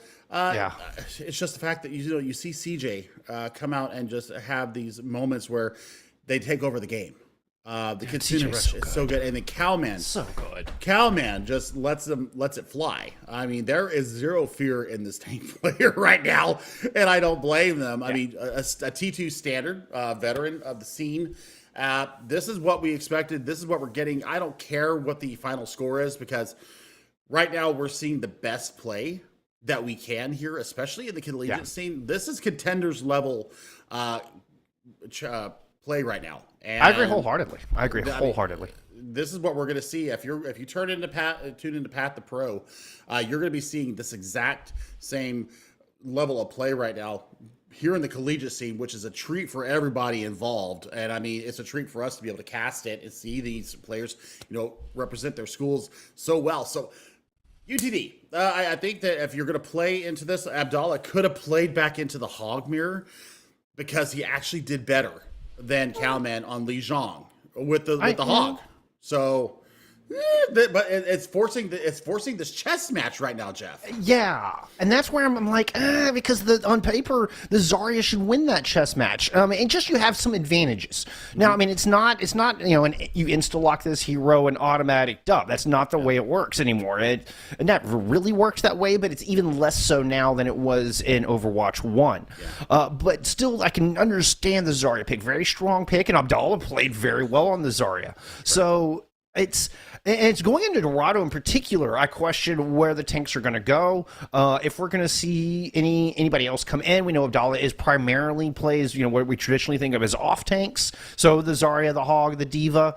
If the Winston becomes a factor here, can Abdallah pick that up? Will this future superstar, this freshman from UTD, be able to expand their hero pool even more and keep up with the veteran contenders players that we see from Northwood? I mean, time will tell, and Dorado will tell us what they have up their sleeve, because they do have an option. If Cowman doesn't want to play into this, if they think that it's going to be a Winston mirror, do you bring Seasons in, which is a traditional main tank player back in Overwatch 1 for Northwood? Winston, we see and we saw in our last series, Winston can get it done. Winston can create the disruption, especially us ratcheting up the level of play where we're at now. A very serviceable Winston in this meta, going up against the Zarya, can actually take it to a Zarya, can take it to that back line. Just need to see how they work it out. Particularly on a map like Dorado, which is our escort map for this game, where the high ground plays far more of an important factor than a map like King's Row or Lijiang Tower. That high ground is impeccable. To giving your team the advantage needed to overcome deficit or to build up ults faster, to control the flow of battle, to control the map and set the pace. That high ground on Dorado and maps like it is imperative. So that's where Winston becomes particularly strong, and my curiosity is piqued on what we're going to see from these squads because of that. Well, I mean, point 2 in particular. I mean, there's spots on point A, but point 2 is Winston Playground. If you just drop down, don't initialize with your jump, or don't initiate with your jump. Just drop down, burn with the Tesla cannon, use your jump to get out, put the bubble up, and get yourself healed up, or deny the healing on the targets that you drop down on, and then try to burn them down that way. You're going to burn resources. You're going to burn a whole lot of abilities out of the team that's coming into you. So that's why I think Winston, we've seen it earlier tonight. RPI turned a 5-minute, 20-something second point A take, burned it down to a minute because of playing Winston, because their star freshman, Sinius, absolutely knew how to play it in the right way, had that bubble ready when it was necessary, denied healing coming in from the healing papers out of the Kiriko. So that was what I mean, Winston Overwatch is coming. I have a feeling, even though Hog can really counter the Winston as well. But we'll see, because right now the tanks, it's so fluid. This is what we wanted out of our game. We wanted it to be fluid. My heart is full. You and I are both tank players. Seeing the variety of tanks that have come out across the competitions that we cast, this is what we wanted out of Overwatch, was not having to insta-lock a hero, being able to counter, being able to play this mental chess game. And now, you know, UTD going to show us their defense here. We're still going to see Abdallah. We're going to see Abdallah on the Hog now. So no Winston Overwatch here. I don't know if Calman's actually going to stick with this. I would certainly hope that they do not. But if you do end up staying with that, there's a way to dislodge the high ground hold here and be able to move in on top of it. It looks like he is going to hold with this. Yeah. I mean, a risky play going into the Roadhog, perhaps not expecting it. Is going to keep their distance. Let's see if Calman decides to make any swaps after seeing the Roadhog. No, it's just going to use the high mobility of the Wrecking Ball, kind of circumnavigate the Hog's position. And now they're just going to go right on top of it, fearlessly charging into our Roadhog. Does eat a hook and a subsequent shot, but is able to roll back, grab the Mega Pack, and get right back into this fight. As Northwood are trying to wrestle control at this point, trying to chase off Calman. Abdallah kind of misses on that hook. That would have been the killing blow, but alas, Calman able to get away and return to the high ground for more. Yeah, and they get the adaptive shielding up there too, with the players around there. Gets that bonus as well. So, you know, the work is being done, albeit slowly. The mobility is what Northwood are not able to deal with right now. Well, I mean, nobody's gotten any picks yet. So it's just been a battle of positioning so far. UTD feeling it smart and backed up to courtyard once Northwood started to grab some of this high ground position. Got to respect Boat from this high ground with 100% railgun charge. Looking for something out of this window, rotating around to the left, trying to find the Kiriko. Sensing it, that was a great Suzu from Tinspire and pedal response. Calman out of this fight, and it's just squishies here for Northwood. UTD able to move up and evict them from this high ground. They're once again going to get the pedal duel versus Boat. Dynasty went down super low, but ends up coming back in, and, well, it's Northwood who are able to hang on despite Calman going down early.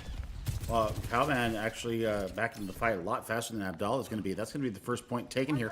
And you're going to have mines to cordon off the point, so they may not be expecting these mines to come out so quickly. Yeah, mines are out. Kitsune rush from both of our squad. Things are about to get fast and furious.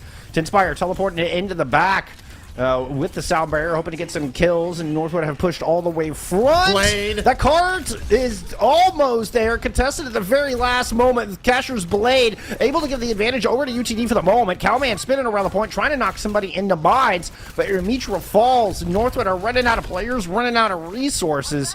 Hammond just got to roll on out of there. That was 0.01 meters close, Billy. Are you kidding me? I thought it was going to be a take, and look at this. Now the swap comes through from Dynasty, bringing out the Sombra to counter, I mean, basically Abdallah, looking for a cashier as well, probably not to be able to dash away. Calman does get a hook going over to the Hog, so now we're seeing it come through. There's the big hack coming through. And Abdallah swapping over to the Diva. Oh man, the picks are, the counter picks and picks are very real. Boat with the overclock coming through. Hook on Abdallah is going to find the D-Mech. As Boat will land that headshot on a Tinspire. That was awesome. Another one on the Casher, making it look easy. Boat glides through point A. Well, I mean, after a very formidable first point hold there from UTD, they do finally relinquish 3:15 as we head through the streets phase here in Dorado. Point 2, definitely gonna be looking for a lot of work there. Casher going over the Reaper gets immediately hacked, not taking any questions from you. Reinforcements are there. Dynasty just building up a little bit of ult charge before translocating out. CJ with some control on the high ground has been pinpoint accurate with these kunai today. Teleports back to the point, throws down a little Suzu, trying to keep Calman alive so they can pop their whole hog. Looking to evict UTD off of this point. Has a couple members cut up against the wall, and Abdallah falls. Jukebox as well. Dynasty with EMP in hand. Probably not even going to need it. Certainly not now with Casher going down. Nope, and Bode will be able to get back to this fight relatively quickly with Petal being shot down as well. So they should be able to take high ground here, and you see Kiriko using that wall climb ability to get up there. And CJ has been absolutely nasty on the Kiriko all day long. So battling Kitsune rushes should be coming through here. Abdallah looking for some fun, not able to find it. And yeah, Petal not able to push that overclock yet. Go up, I counter. Yeah, Tispire dropping that rush. The EMP is just immediately countered. EMP got nothing, nada. Dynasty just got blown up immediately after dropping the ultimate. No, Tinspire wins the battle between CJ There you as well. Go. Hello. That's got to be a Dynasty. Is Dynasty actually going to switch now? I would just assume that they would after that wonky EMP. Yeah, there we go. Bring in the Echo. Okay. Okay, interesting pick. All right, so what does the Echo bring to the table? You've got some mobility, you've got some flight, and you've got some big burst damage to try to burn through Abdallah on the hog. The focusing beam, I think, you can out damage the take a breather.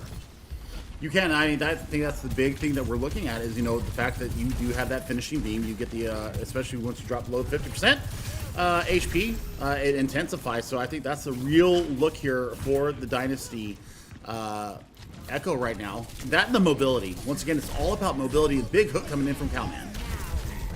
Jukebox went down at the beginning of this fight. I did not see the shielding from the sound barrier. I did not hear it go off. Boat? And now Boat comes in and finds 3 with the overclock. This is nasty. Boat just lighting up the dome. Seemingly can't miss. That's point 2 as well, Jeff. And now you're looking at just the stagger kills coming through. Abdallah is going to get absolutely melted here. They get the breather taken, but that's it. Yeah, this is going to be a lot of free cart push here for Northwood as they push in. Calman can actually go up to spawn door and let loose with his whole hog and get even more free push. I think they're going to hold on to it for a Kitsune rush. If I had to guess, they've probably been tracking that one. I know Yamitra pretty good on the ult tracking from what I understand. So they've probably got that one clocked and want to make sure they can just force UTD out of that so they don't get value from UTD. Look at this rotation. They go all the way over. That's another way to devalue it. Just killed Inspire. Forehead, well, guns to forehead. Rail shots to forehead, and Boat continues to do all the above as they find Jukebox as well. That's Bow supports. Fall into Boat and finds Petal. Jeez, Boat coming alive here on the back half of Dorado. You know, I thought that Petal had been winning the Sojourn battle all night. Nah. This is all had is the key word. Yeah, had. I mean, last little touch here, they're going to be able to touch, but I mean, for how long? The damage is just too great. And then there's a Kitsune rush out from Northwood. They've got an overclock there as well. It seems like every kill is a headshot. Northwood are angry. They want this 3-0, and they want it now. Minute 2 on the time bank as they complete the entirety of their attack phase on Dorado.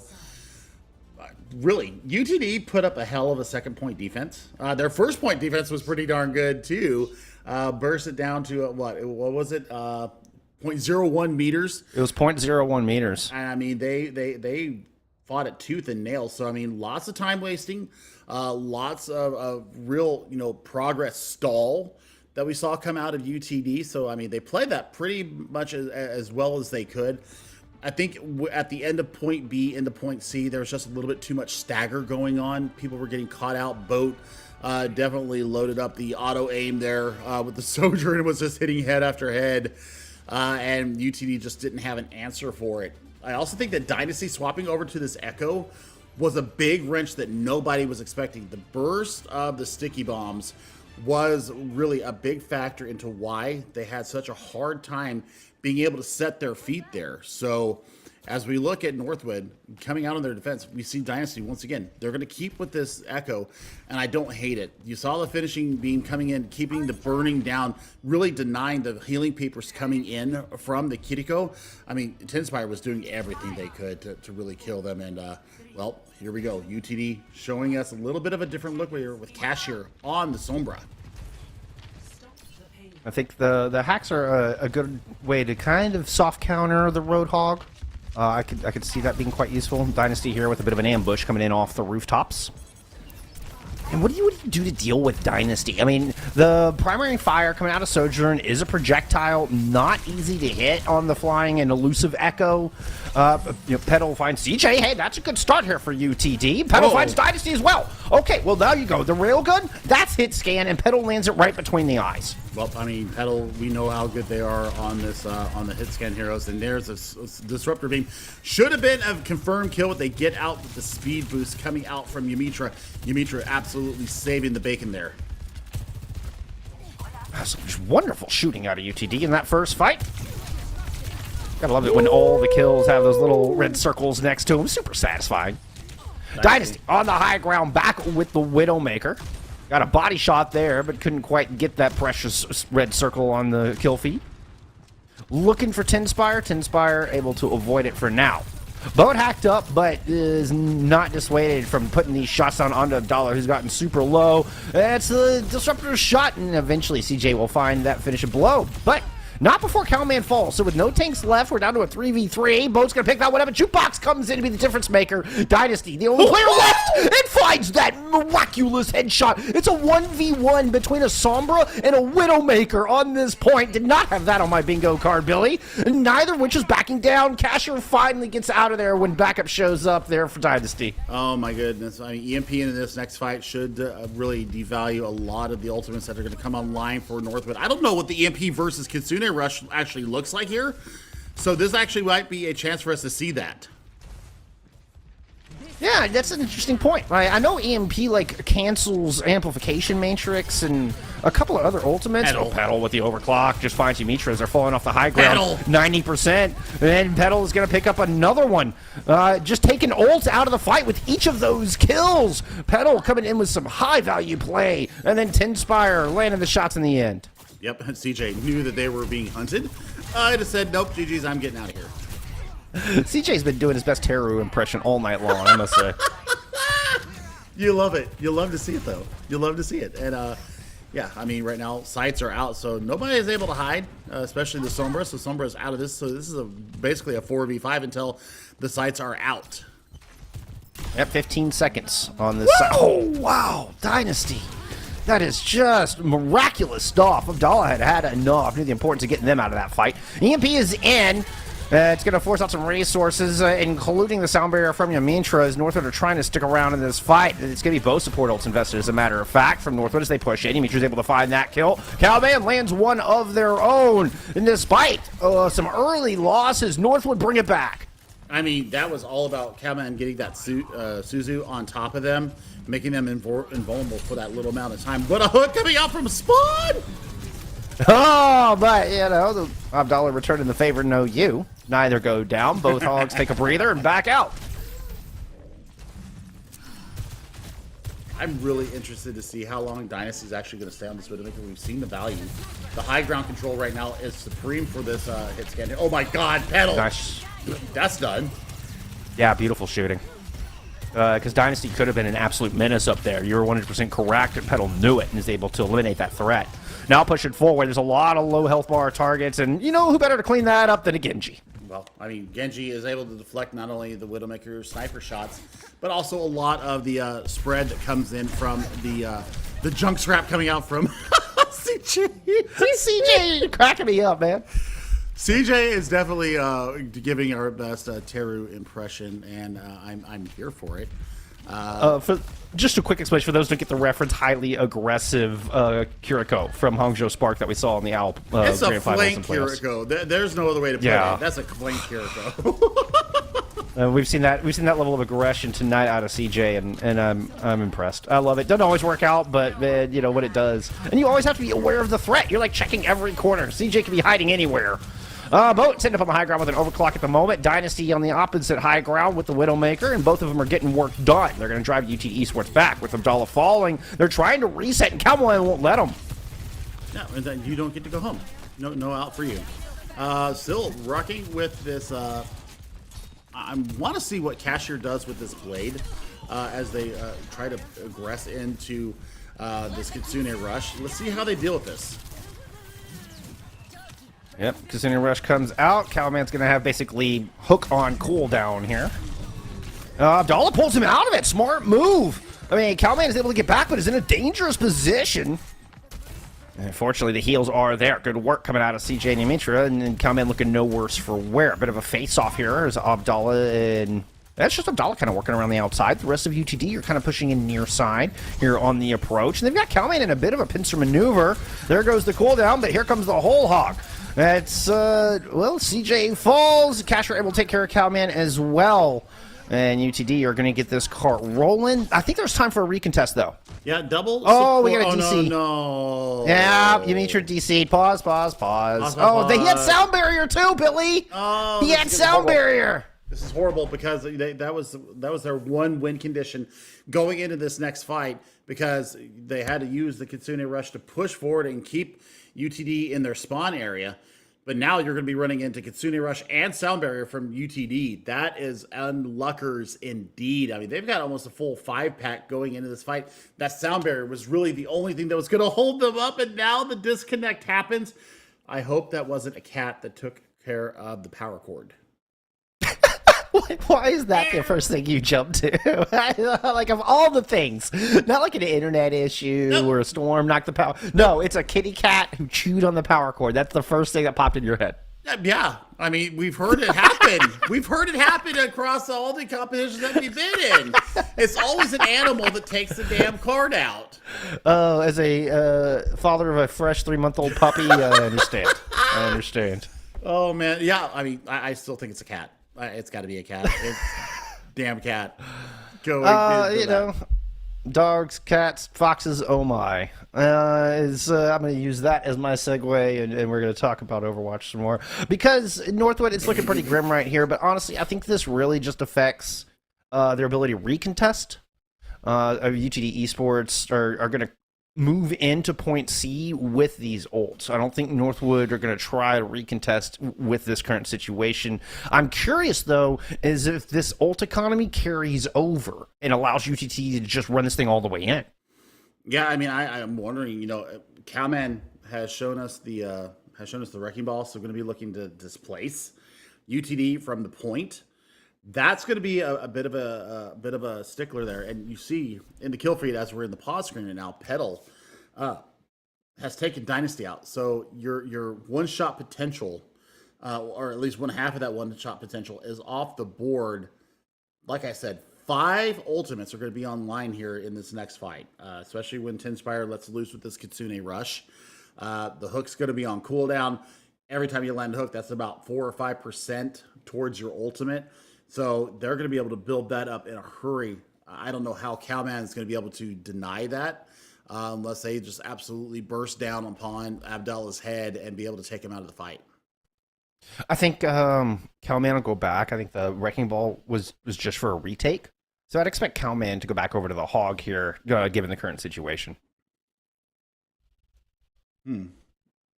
Well, theory crafting going into this next fight. I mean, Cashier is kind of holding off here on the right-hand side as you look inside the factory. We'll see how they decide that they want to go ahead and deal with the dual threat, the twin snakes of Petal and Cashier when they come back in here.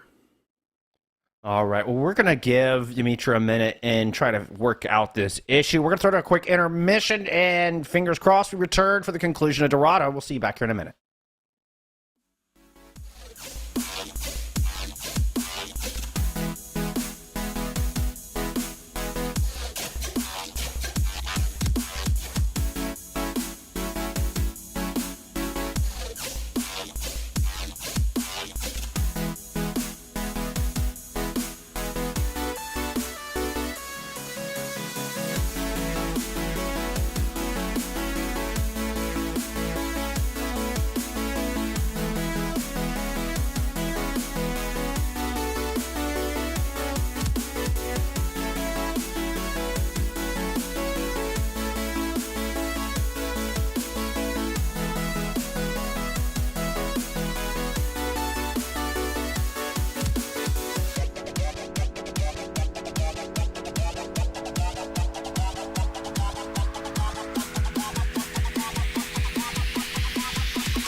Dimitro's back.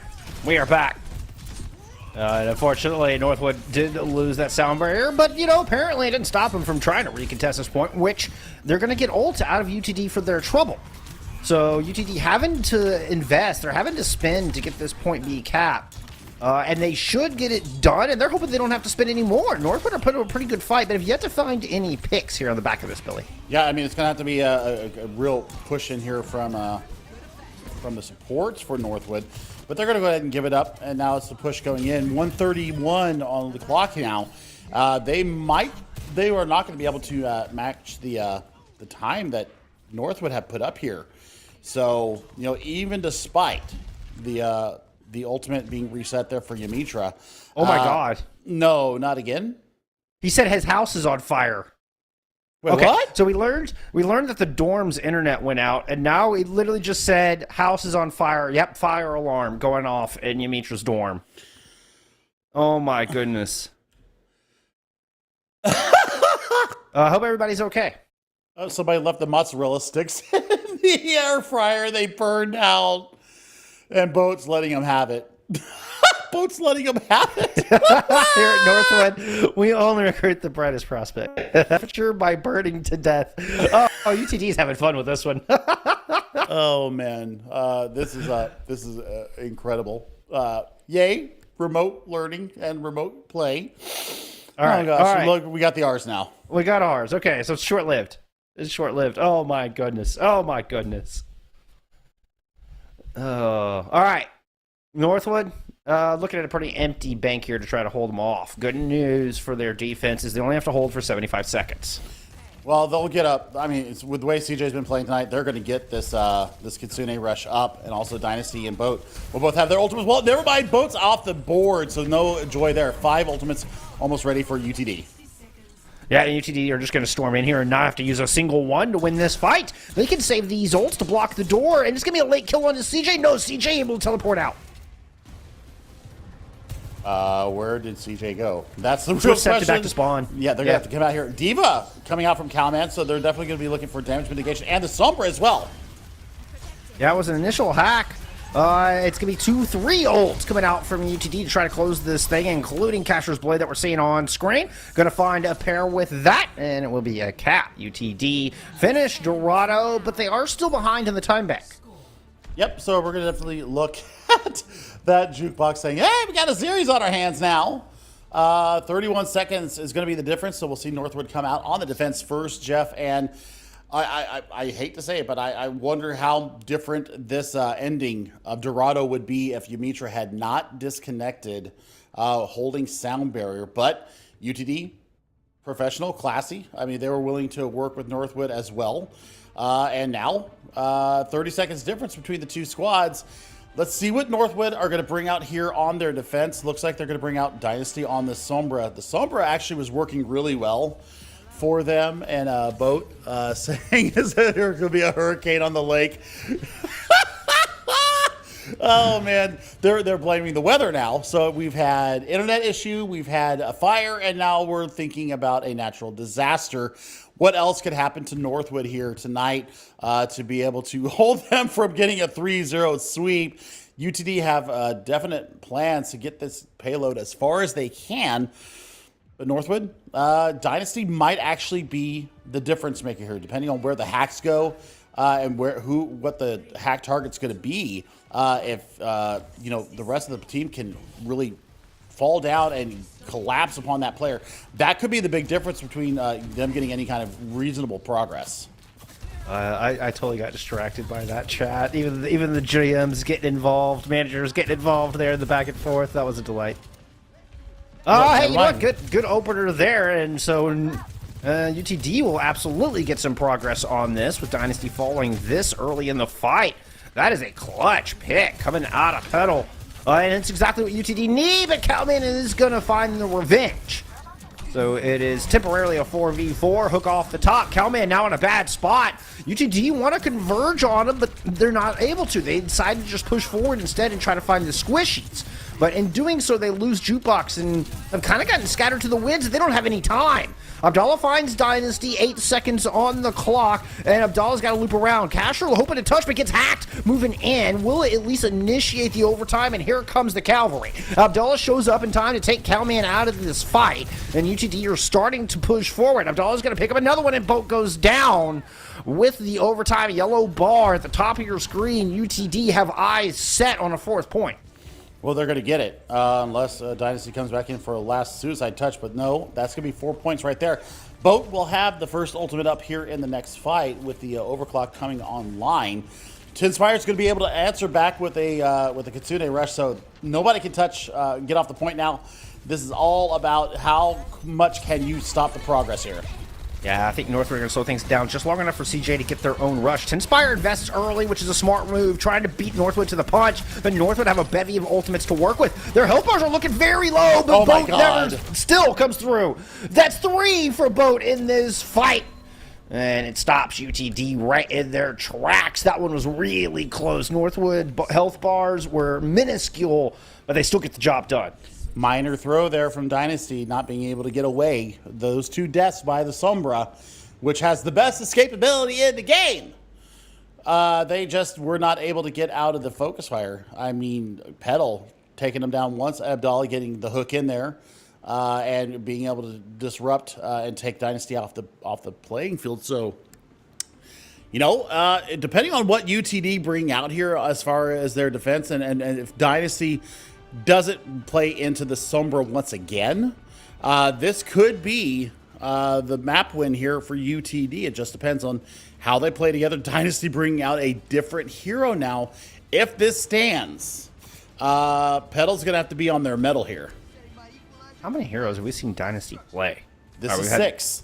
The Widowmaker, the Reaper, the Genji, Tracer, the Pharah, the Echo. Yep. I feel like I'm missing one.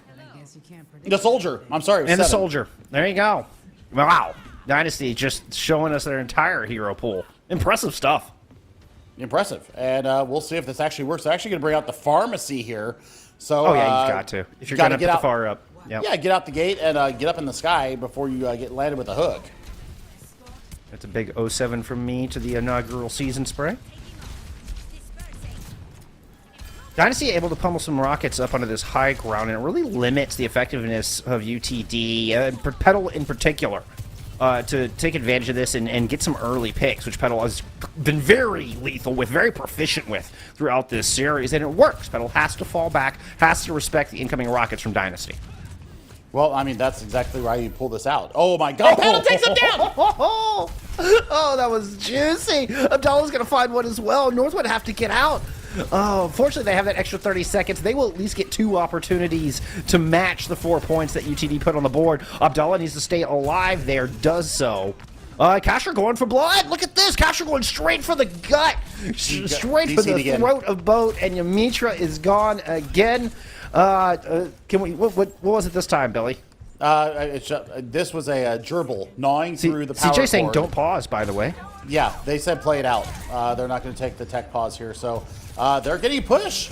They still have push going through. They're underneath the archway here, but it looks like Abdallah is going to clean this out. So they're playing this 4v3 or 4v5 and scary stuff here for Northwood. This should be the point being taken here. Yeah, we see TubeSock, their manager, saying crack knuckles in the chat. That is TubeSock prepping to sub in for Yamitra as we head into New Queen Street. An unfortunate turn for Northwood, but don't take anything away from the comments. UTD put up a heck of a map right there, and I think it was just as plausible if they would pull out the dub, whether Yamitra had the DC problems or not. I mean, sound barrier into that last point hold there could have been the difference maker. It could have helped. Like, it might have been able to whittle the time bank, but UTD I think would have still capped. They had a monstrous amount of ultimates to work with, and they didn't lose any fights when we got into extra innings. So even if they had, a bare minute, if they capped in overtime, they still would have added an extra minute. Now, what it might have done is given Northwood 1 extra attack because they would have had the additional time as well. But I mean, that is pure speculation. And honestly, it's not a guaranteed thing, right, Billy? I don't think that 1 sound barrier would have guaranteed that they would have won that map.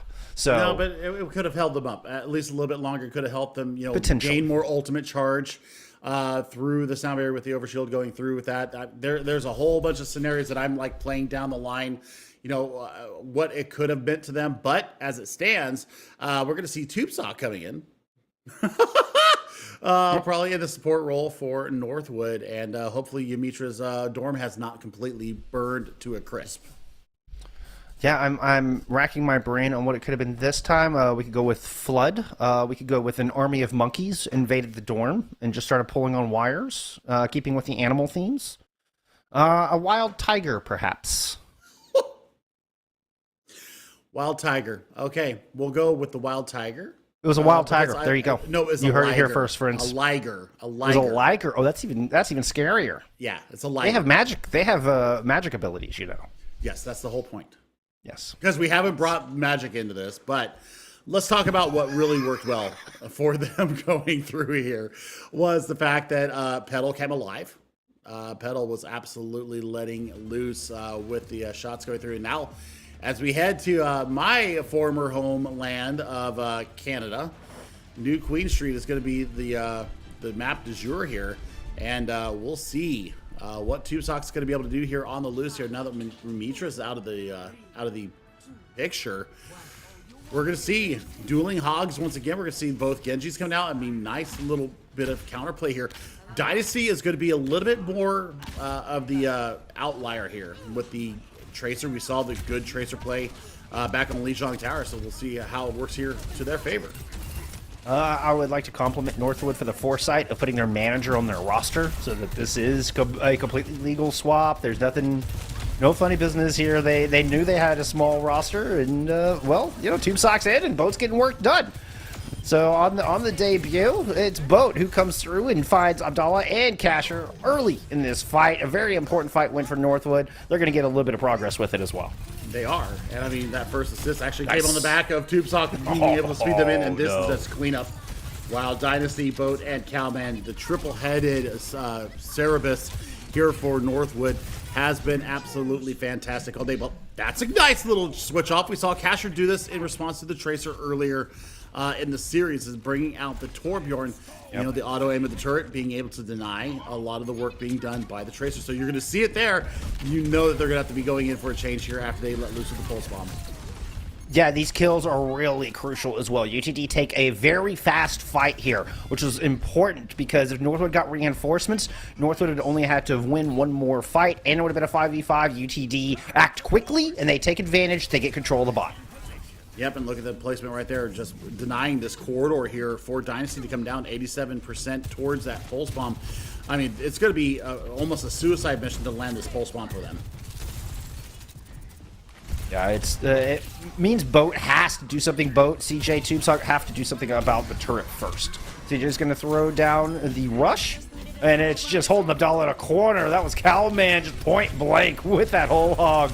That was nasty. That turret is gone, but Dynasty unfortunately couldn't find the stick. So the order operations were correct. The stick a little bit off target, but does still have an overclock here ready to go. But now Tinspire's going to unleash a rush, and Petal has an overclock of their own. Trying to find TubeSock. TubeSock able to avoid that one temporarily. Petal eventually will find that kill. Now in a bit of a Sojourn duel, and Petal's going to win that one too. Petal proving the dominant Sojourn here so far in New Queen Street. Oh my god, yeah, there is even more to that fact. Now, Dynasty, what do you swap to counteract what's going on with this Torbjorn? I think you got to bring out a Genji here.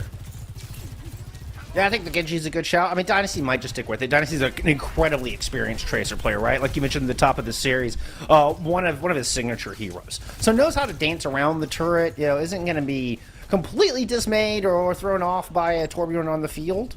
But it definitely makes life more difficult. Well, they dealt with the turret there. Now are they going to be able to contest in time? They are. Sound barrier out. Molten Core from Casher. Try to hold Northwood back so they can't push forward with the sound barrier advantage. Boat doesn't need to close the gap. They can hit you from all the way across the map or chase you down. Either way, both things are in Boat's wheelhouse. This is a versatile Boat. It is adaptive to any situation.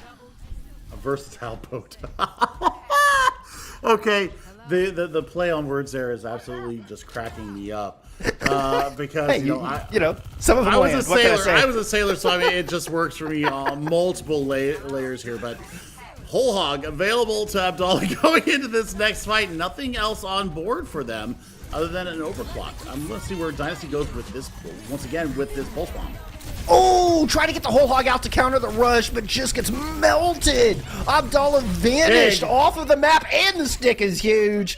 Cowman's going to close it out with a whole hog as well. It's a lot of ults invested here from Northwood. Not the first time we've seen them put 4 ults in a fight, but they win it clean, and this is going to get them a checkpoint and a lead. It depends on if Abdallah and company get there fast enough. They might be able to contest. Nah, never mind. Nah, there's no shot. Nah, they're going to hold it back here. So, I mean, forward spawn gained here by Northwood. Boat does have this overclock ready to go. I'm looking for Calman to pull somebody into the line of fire and see what happens. PS1 just having a look around right now as Northwood awaits the approaching rush coming in from UTD. They do pull back a little bit around the corner and try to get out of that LOS. And it's a bit of a stalemate back and forth. Abdallah, okay. Abdallah ends up on this weird flank on the outside, finds Cowman, and it's a bloodbath there on the corner of New Queen Street. And it's UTD who are emerging victorious. Abdallah and Petal getting work done. Well, let's see what's going to get done here by Boat, because definitely trying to run away. If you land a hook here, I'm going to give you multiple golden stars. No, Boat does finally go down to Cashier. A little bit of a rivet going into the dome there, but now it's given time Cowman and company to get back in line. That's going to take down the Abdallah. That's huge. Yeah, that's the second kill Cowman has found. Is really muscling Northwood back into a prime spot, making a third. Cowman and Cash are trading, but that means UTD only have 2 players on the battlefield right now. Jukebox being one of them, Petal being the other, and they both find picks. Oh, this map is so back and forth, Billy. There's roughly 5 meters separating these 2 teams. Yeah, and I mean, forward spawn is going to be lost, and as well as we're going to see UTD possibly take the point here and moving forward. Well, never mind. We see Dicey being able to touch. Yeah, they're waiting for everybody to get back. Cowman with this whole hog might be the difference maker. Yeah, Dynasty was hoping to go through the Mega Arena and land the stick. Fortunately, can't get the kill on the back of it. It's Petal who finds first blood. Molten Core is out. It's kills on both sides. Gets a rush from Northwood. Hopefully the difference maker, you want to win those fights where you invest that important ultimate, and UTD are able to evade it. They dance around it, and Petal continues to land shots calm in the face of adversity. It's Petal leading the charge. Well, you got the bit of a stall here as the point will start to move forward. They need to be able to get in and engage. They're not dealing enough with this turret. The turret is actually getting so much value here for Casher that they just have not been able to really deal with the pressure coming in from that. Northwood able to take care of that turret and stop UTD less than a meter shy of grabbing the lead. Just over 3 minutes on the clock, and this may come down to who has that lead in meterage when that clock hits 0. I think It's going to be Tinspire dropping a Kitsune rush here as UTD wants that lead back. A bit of a duel on top. But Tinspire wins that against a Genji. Not an easy duel to take. Tinspire rises to the challenge. Tops off the rest of the team. UTD at full strength, pushing forward and have that lead within their grasp. It's a trade. Jukebox for both go down. Jukebox was really close to that sound barrier there. UTD are not happy about that one. Abdallah gets hooked in. Cowman still alive, trying to build up to the rest of this whole hog to force UTD back. They have not yet grabbed this lead. There's the Molten Core right at Cowman's feet. Cowman just melted into the earth under that lava floor. Petal's going to take Dynasty out of the fight. It's a continuing rush from Northwood, but they're low on reinforcements, and Petal lands 2 in a row to give UTD the lead here in map 4. And now you've got the self-destruct online for Abdallah, having swapped to D.Va in the previous fight to this. So now you've got the damage mitigation, you've got the escapability, you've got the self-destruct, so it's 6v5 right now, and nothing online here for Northwood. They're running into a sound barrier and the self-destruct going through.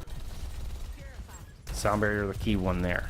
How does UTD want to play this? Is this a defensive sound barrier? They want to get aggressive? They're backing out and kiting at the moment, and they get the opening pick.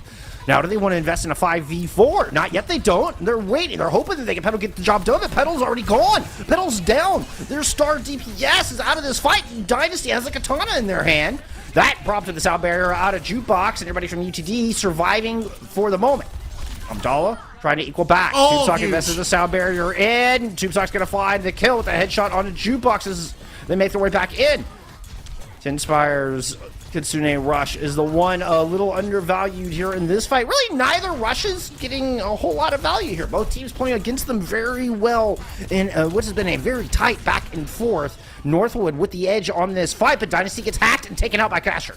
Yep, and that's the big source of damage coming out here for them. So, I mean, the ability to reset and get back into these fights, that's off the table right now for Dynasty. So, Dynasty's going to have to get back in a hurry. And they're going to have to be able to deal with Abdallah here in the Diva mech. Well, we see Cowman bring out their own Diva. I have not seen the Cowman Diva since, what, 2020, Jeff? That's the last time I think that we saw him actually played in an actual official match. I mean, that sounds right. I don't remember exactly off the top of my head, but it certainly feels like it's been a couple years. A couple of early picks here for UTD. With 40 seconds on the clock, each one of these kills matters more and more as Petal is going to escort TS1 back into a favorable position.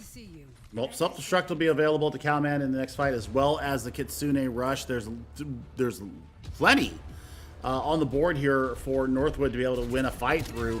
We just need to see how they're going to put the order of operations. They might not be able to do it at all because of this EMP coming through. I love the patience from the comments right now. They're just waiting. There's the EMP on top of the Kitsune Rush. Kitsune Rush stays on the battlefield, as we are seeing now, and Cowman takes full advantage, and Petal's gone. Cowman fights two in quick succession to give a huge lead to Northwood in this fight. A much-needed lead, as now it's in overtime, and they're the ones who have nearly 20 meters, make that nearly 30 meters to make up. Well, 3 ultimates coming into this fight. The Kitsune Rush and Sound Barrier for UTD are nowhere to be found. This is going to have to be huge for both Petal. Oh my god, Castle! Oh. The assassination on Dynasty. That is massive. Now UTD are going to get aggressive as soon as everybody's here. Petal has an overclock. Tombstock goes down. Self-destruct going to get thrown in over the car. The one person has to just hide behind TS1, which means they're in a very vulnerable position. But Boat is starting to bring this thing back. Cannot win the fight against Petal. Cowman is able to get what? This is a 2v2 on this objective? Something of the like. There's not many players from either team left here. No way. But it's Cowman. It's Cowman who's standing tall when the dust settles. Dynasty has Blade 2. They don't have the Kitsune Rush or the Sound Barrier online. This could be a Blade that wins them the map. Jukebox up front, 90%. The Blade is out. It's the Protection Zuzu keeping him alive momentarily. It's the Rush out from Tinspire now, and Jukebox is going to get the Sound Barrier online. Support ults are in, and everybody's got shields. Petal is going to take down one. Casher is going to demap Cowman as well. In final fight for both of our squads, whoever wins this fight will win map 4, and it's looking like UTD are going to send us over to that map 5. Kills lighten up for the comments, and we're headed to Oasis. Oh man, now that is some serious Overwatch right there. I thought that they had the absolute massive advantage there going into that last fight, but the protection Suzu that came out from UTD, are you kidding me? Tinspire comes up massive, and here's Petal showing their wares once again, just absolutely taking people's heads and not taking any excuses for any of their sass. So I tell you what, UTD have definitely shown me a different page here. Yes, I know Yamitra's not in there right now. You're working with your manager, but still, you got to win the fights when you win them, and that's exactly what happened. Shoebox didn't do that bad as far as a Lucio player. We didn't see them go down, like a massive change in difference between the two. So, yeah, woo, map 5 incoming. Not bad for a manager, but you can't take anything away from the comments. They have fought hard for this. They have earned this map 5 chance to reverse sweep Northwood. When we return, the conclusion of the series, Oasis, when we get back.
Northwood are faced with a tough decision as we head into map 5. They went up 2-0 in this series.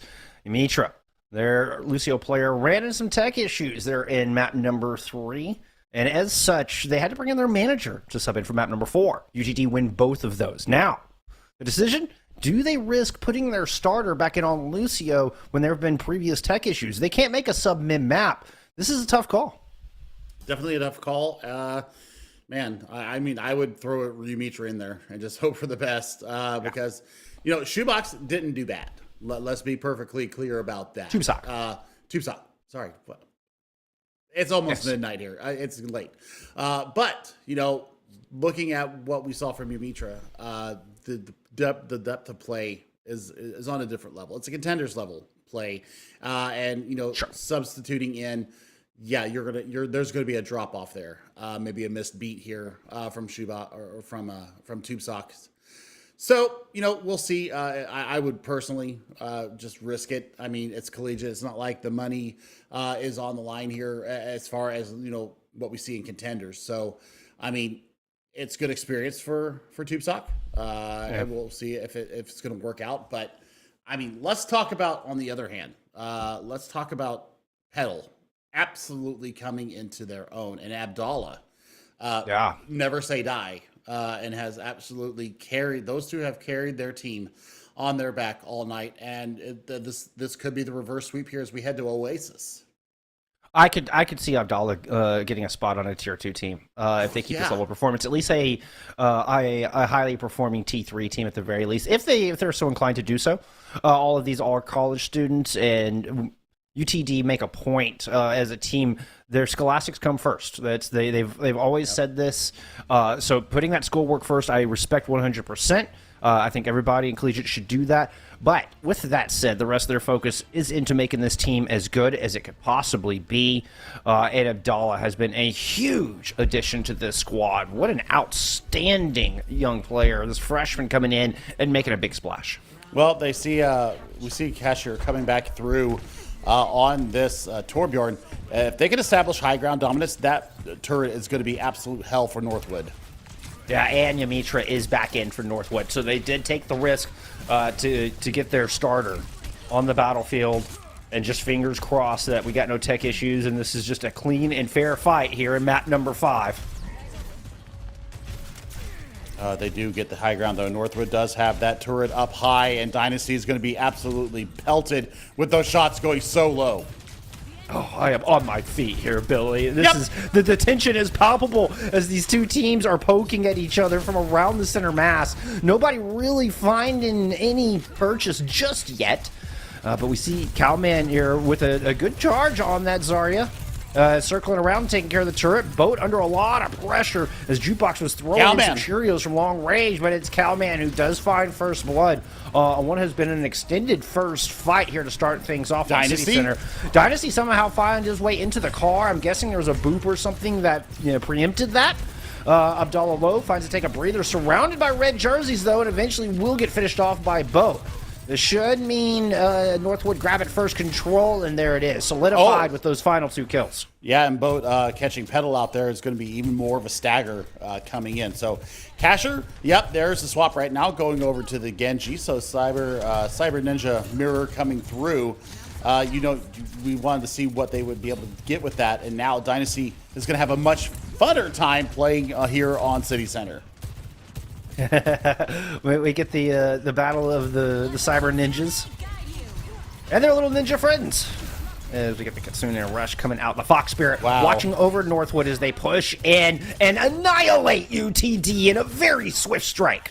There's the big difference. You can see Mitra there in the assist feed, being able to speed them in on top of the extra amp speed that comes through with the Kitsune Rush. That's the difference between TubeSock and Mitra.